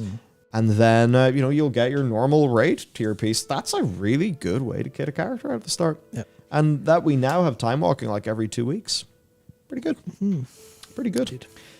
In terms of news stories, I think that's us. Yes, we're absolutely completo. I will say, yes, I think me and Matt are kind of pooped. Oh, I am depleted like a fucking plus 30 Ruby Life Pearl. Does this mean to get back on form, we've got to retime the week? I have to do last week. I have to do this week again, but slightly easier. Okay, I will rename my weekly journal to Mythic Plus, the week of Monday, the whatever, the February. Yeah. Of course, it's because we're filming a documentary here, which meant that the office got ripped to shreds to facilitate the filming of the documentary, and there is shit everywhere. We have an important person coming over on Monday. And so, yes, I'm going to have to... I think I'm going to clean the office on Saturday, and then Thomas is going to clean the game studio as part of the office on Sunday. And then I'm just going to, make WoW videos all weekend. Because the Pale Beyond's coming out in 7 days, everyone. Sure is. 7 days. Our game's coming out in 7 days! We're going to have to figure out an interesting thing to do for stream for that. Yes, funny enough, Or we'll just stream and completely ignore it, and then at the end say, by the way, the game's out. We should really do an event or something for that. Yeah. That is the completely sensible thing to do. Yep. I wonder what sort of real-time statistics one gets on Steam. Buy our fucking game. Etc. Yeah. Just us shouting that. Break your wallet upon my Steam page. Oh. There, we'll pay Taliesin to swap his...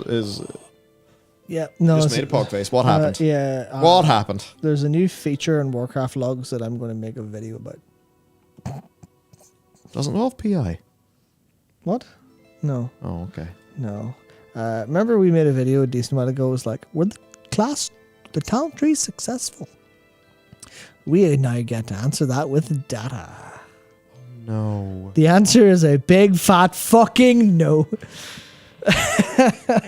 We'll see. We were going to make a video in and around this anyway. We're going to make 47 fucking videos, I think. No, we're kind of always doing that. Funny enough. Hang on, believe it or not, that's what we do. What a surprise. The one that was... Yeah. It's something I've been thinking about a while ago.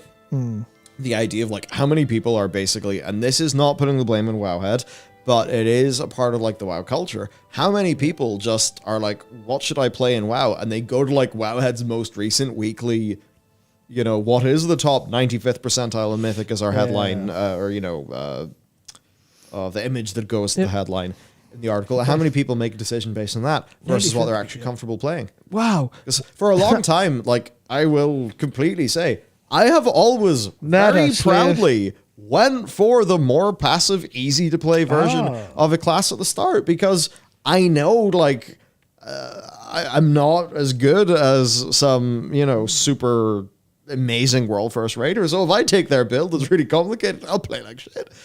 And yeah, we've been kind of like it's a point that we only get to make normally, and we make it every single time that this comes around. But anytime we are choosing a main for an expansion video, we always just try to like ram the point down as like almost the main point of the video.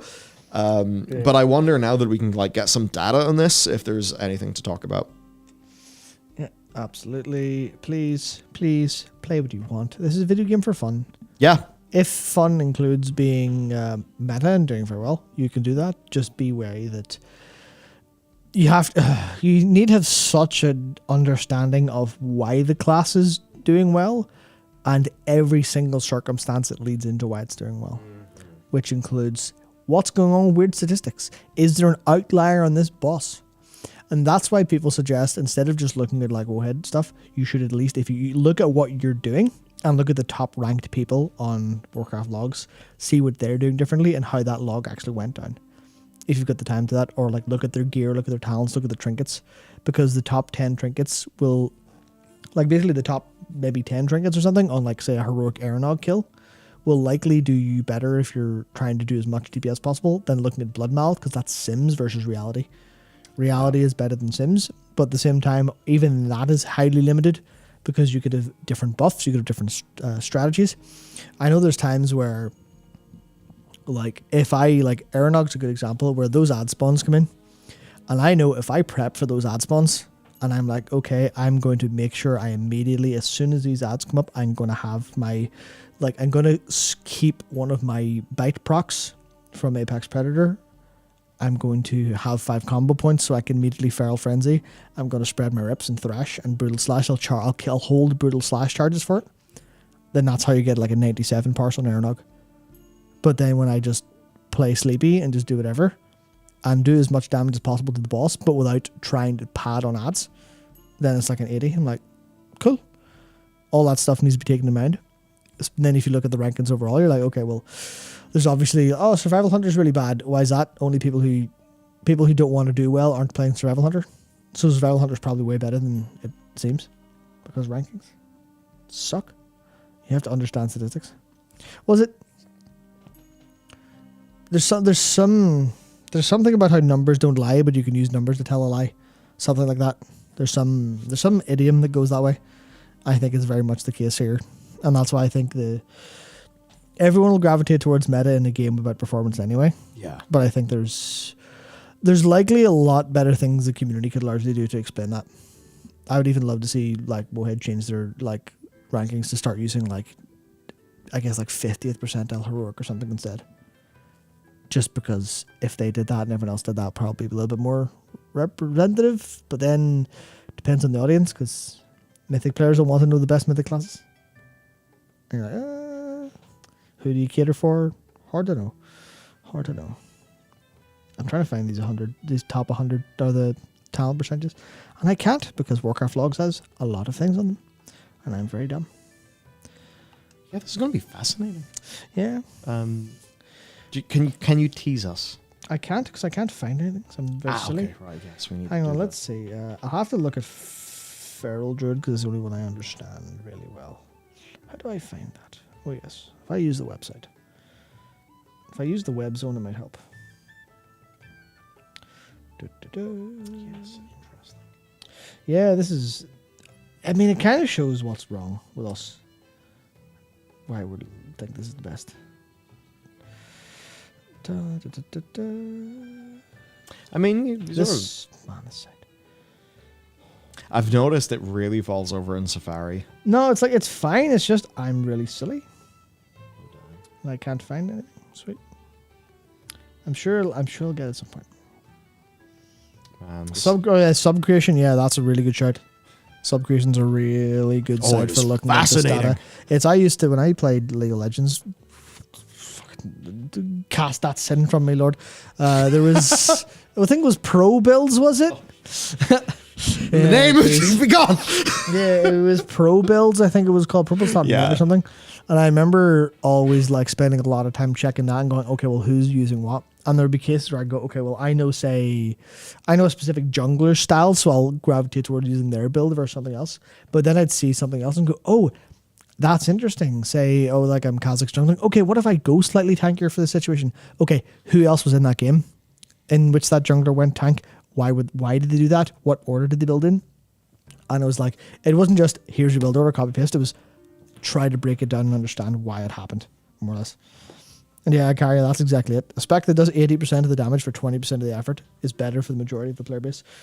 Yeah, we may be able to highlight a very specific example where this has happened to us. We'll have to see the results of it changing actually first. It could be a pretty major, like, take something slightly easier that does worse and do substantially more damage. Might be the case.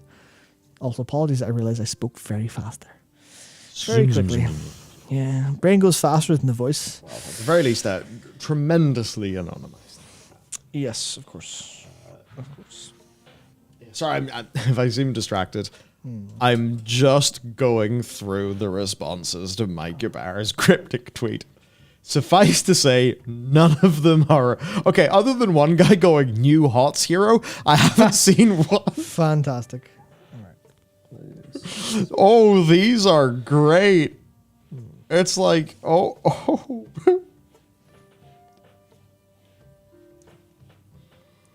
Yeah, these, Well,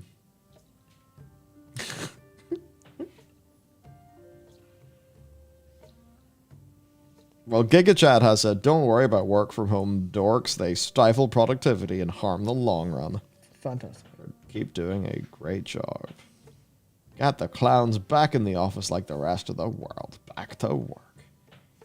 See, the thing is, you could be tied to all these sort of legacy things, or you could maybe think about, like, embracing technology and all of the new shit that we have, and perhaps do something such as, you know, the way the working week, like, all of a sudden decreased, was it like the early 1900s or something?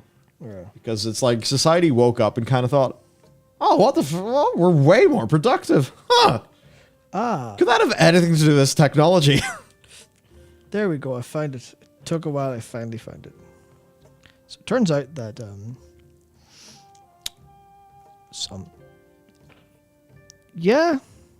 there's not an awful lot of difference, at least looking at Feral Druid. Sorry, I just saw a tweet that said, Michael Bell is right. You're a piece of shit and an abomination. An abomination. I mean, Jesus, that's dire. It is abominable leadership. That bit I'll be okay with. Oh, that's brilliant. Yeah. Damn, the pronouncement has occurred. Yeah. So, actually, let's see. Let's look at Discipline Priest on Mythic Razorgath. You know, it's been great being like, oh yeah, I got a good parse. Look at the sample size. There's fucking no disc priests. So, that is interesting because I don't know. I think I'm reasonable proof that disc priest can do perfectly well, maybe even pretty good in a raiding context, right? I can do similar healing to a druid and also do more damage. It seems like it has good utility for the raid. Yet, if you go to sub creation, because it is based on like a statistical analysis of where people are going, stack ranking. I'm stack ranked into oblivion. Stack ranked into it. But F tier. Fantastic. Yeah, I'm F tier, even though I'm apparently going fucking bit for bit with S and A tier people. What does this mean? So, because it's not like I'm good. I only picked it up. Yeah. So, how many people do you think take Shadow Covenant on Razorgath Heroic? How many people take Shadow Covenant? As a percentage.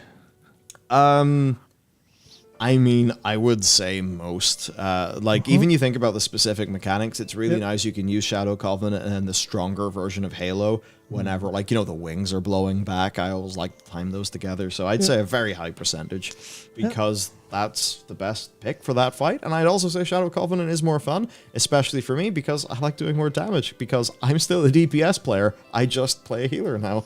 87.8%. Yeah, of course. Yep, there's a couple things 100, but there's a lot of very small variants. There's 25% of them, as an example, take Train of Thought, which is the Power Word Shield and Penance cooldown reduction based on Flash Heal Renew Smite and Power Word Solace. Yeah, about 33% take Mind Games, and 28% go down to fill the Mind Games out. But the vast majority take Power Word Life, although some do take Angelic Bulwark instead. Or go that way instead. Man, Power Word Life gameplay is just so fun, though. It is good, yeah. It's like... this is so... it's like if you're a prop paladin using the big boom. What was it called? You could snipe heals. Lay on hands. No, the other one. What? The one that did more damage if somebody was at lower health. Oh, you're thinking prop paladins using the Hand of the Protector? Yeah. Yeah, thanks Blizzard for making that really easy and accessible in the talent tree, and definitely part of the best thing that prop paladins do. The only thing I lived for is prop paladin. I think he's a bit cranky. I don't mind the whole Word of Glory self-healing. That's fine. But I loved in Legion having 10% health party members in M+ and just going, be healed. I believe you mean stealing the healer's parse. Be healed. No, because the healer was just sitting pressing the DPS buttons because it's an M+. And it was with me, probably. Be healed. Yeah. Fantastic. Actually, I do remember starting to heal. I'm like, for fuck's sake, man, can I please?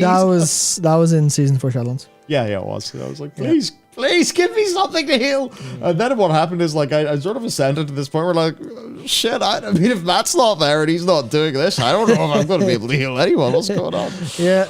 So, okay, interesting. So I wanted to check something, because the only build I really understand that is drastically different is, Feral Druid on Terrace. On Terrace, there's a very specific build you can take that has 0 AoE whatsoever. Because you literally... Terrace? Yes. So you literally don't need to do any AoE. So in terms of the top 100 players, and this, I should say, this is no overall, this is top 100. So it is skewed a little bit towards the better performing stuff. I hope there's a bigger that overall. 0% of people take Primal Wrath, which means everyone uses the meta build in the top 100. There's no one who accidentally found themselves there by just accidentally hitting buttons properly. I don't know the 50th But there's a little percentile. bit of difference. It's like, if in the 50th percentile, people have more choice, that's going to be a victory. Because I think no matter what your talent system is, you can't just look at the top people who are obviously going to gravitate to the mathematical best and be like, Yep. they're all using the same talents, game broken. So I'd be more interested in, what's 50th? What's 50th percentile? What is normal mode? And I know there are people who would turn their nose up at that, to which I would say, yeah, I mean, that's just not the game that you play, and that's totally cool. I probably like the version of the game that you play more, personally, to be honest. But for a lot of people, they rather just be able to do things that they think are cool and thematic and, it's their gameplay fantasy. This is really funny. I love digging into this because there's... okay, so if that's 9% of the top 100, that means 9 people. 9 of the top 100 Devastation Evokers in Terrace Heroic have the wrong talents. So there's a talent here which is Eternity Span. Eternity Surge and Shattering Star hit twice as many targets. You do not need that on Terrace because there's one target. 9% of top 100 parcels have that. Which goes to show maybe your talents aren't everything if you can have 1 point in the completely wrong, utterly useless, wasted place. And it's not even like it connects anything, it's literally just wasted entirely. And it's fine. Still be top 100. There's lessons in that, that's for sure. Yeah. So there you go, I guess it's... another thing too, it's like, even if you get to a similar-ish place, the texture of how you get there is different. Indeed. People will have more of an IKEA effect if they've got there via the current talent system, and new players will understand things more because they've built it themselves. So it's like, even if you got to a fundamentally more similar place, you could almost argue it's one of those things of like, Yeah, it's not as clean and efficient in terms of like everything is an interesting choice in a series of interesting choices, which of course video games are, as we know, series of interesting choice simulators, because we saw that quote from the Sid Meier one time. Sometimes the texture of how you get there is very important to the fantasy and how a player feels connected to their character, even if, as a capital G game designer, you may look at it and think, this is inefficient, it can be cut. Video games are feelings. Yeah. Sometimes feelings is making choices. Sometimes feelings is pressing buttons. Sometimes feelings is watching someone have a chat. Sometimes. Yeah, it's like that thing. You know, how sometimes can a total 7 out of 10 be so much more resonant than a 10 out of 10 or a 9 out of 10. That probably seems completely insane, but you know what I mean, right? You see that stuff and it's like, I can see all of these flaws, but I love Pacific Rim to bits, and that's that, you know? Feeling good. Yeah, feeling good on a Wednesday. Where does that come from?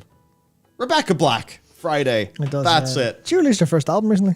Good on her. Yeah. I mean, I think she, like, got with it and like knew that Friday was like a kind of funny thing. Yep. That happened. Brace the cringe. That's the answer. Yeah. So on this note of Rebecca Black, I guess it's time to wrap things up. Any closing things? Honestly, just closing things. Like, check out Pale Beyond. If you want to play the demo, you can play the demo. It is on an older build, and just about any bug you see will be fixed. Asterisk. This is not a promise. This is a hope. Yes. Now, this is a suggestion. It is a hope born out of a lot of work and a lot of financial investment in making sure that it does go right. But obviously, you know, you can't guarantee something till it's happened, and you can be Mr. Hindsight and be like, great, the thing that I guaranteed actually happened. Nice. Yep. That's all of how I write lore videos. Yeah. But at the very least, we do not intend to change a config file in the very last minute that breaks all of the character AI and causes the game to stutter. Like a sort of aliens, colonial, marines, isto protocol. What was the other one that happened? It was... Yeah, Yeah, Callisto. Yeah, sorry, I got confused. I tried to do it funny. Auto-completed when you started talking. And I auto-completed the aliens, colonial, marines one. And then I zoned out and didn't hear anything else you said about the Callisto protocol. As long as it's not the Wild Hearts thing as well, where it's like, oh yeah, by the way, before this out, we found a massive CPU bottleneck. Why did testing not fucking catch this?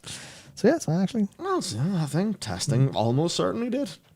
Yeah. If that many players found it, testing did. Testing found it. But it should have been delayed to fix it. It's one of the nice things that I like about our publisher. They very much are of the opinion of, no, we care about the Steam review being good actually, so... We are happy for time to be so that happens. Make the game good, yeah. And so it did, which is very nice. And obviously, it's the sort of good thing that you do not want to take the piss out of as a developer and, you know, just be late. You got to strive to be on time. But, you know, knowing that they won't just be like, ship product now. There are other publishers out there. Team 7! Team 17. That... are not like that. And just about everybody in the games industry knows it. Yep. Absolutely. Which is, of course, very funny. And other indie pubs. Indie pubs can be very flawed, too. It's not just reserved for Quick and Bobby. Thankfully. So, yeah. There we go. Because of Quick's news, we had a slow stream. Haha. I'm on a roll now. I'm truly losing my mind. Time for us to go. Yep. Check out Pale. If you want something to do, you can download the demo and see if the game is potentially a match for you. I will say, that was very much the prologue. And I actually think, you know, you can have pretty bad shit happen in the demo, but nowhere near as bad shit as, like, how bad shit could potentially get. But yeah, demo will give you a little tease of the protocol of the prologue. I believe, like, content in the demo is identical to the start of the game. So... Believe so. Free early access! That's it. Free early access to a small portion with reframed demos. Well done. Small portion of the demo that is an old build from like 4 months ago that has some bugs, but generally is a pretty damn good I mean, experience. that's the point of free to play. It's like, it's a pretty good experience, but it'd be way better if you bought it. So demos are free to play. Thanks, Matt. You've sank the company in 5 minutes. He's a real pro. I have learned from the best. We- I have been studying Quick's ways for years. You've studied under the masters of the field. Yeah. The true top game developers by revenue. Yeah. Why have we learned loads of terrible lessons? I'll ponder that over the weekend. Have a bloody fantastic weekend, everybody. Absolutely, please do. We will be hard at work, and next time you see us live, who the fuck knows what will happen? It'll probably be good. I would certainly hope so. I will probably... Well, I don't know if I'll be tired. Because I do know, like, we are planning to have 24-hour availability between us and the publisher, which is always... That's actually the kind of the way that it's done. Needs to be, yeah. Like, we have a big Discord chat between the people on our team that will be kind of, like, working our rotations, and, the people in the publisher will be doing the same. Yep. Because, it's like they're in Australia, but they don't let it hold them back in terms of timelines. They will do shit late and do what it takes. Very good. Have a good night. Blizzard, come on. At least 10:07 looks good, and the actual staff, the people we care about, are doing good things. Try to keep that in mind. But, see you later. Respect game developers. Good night.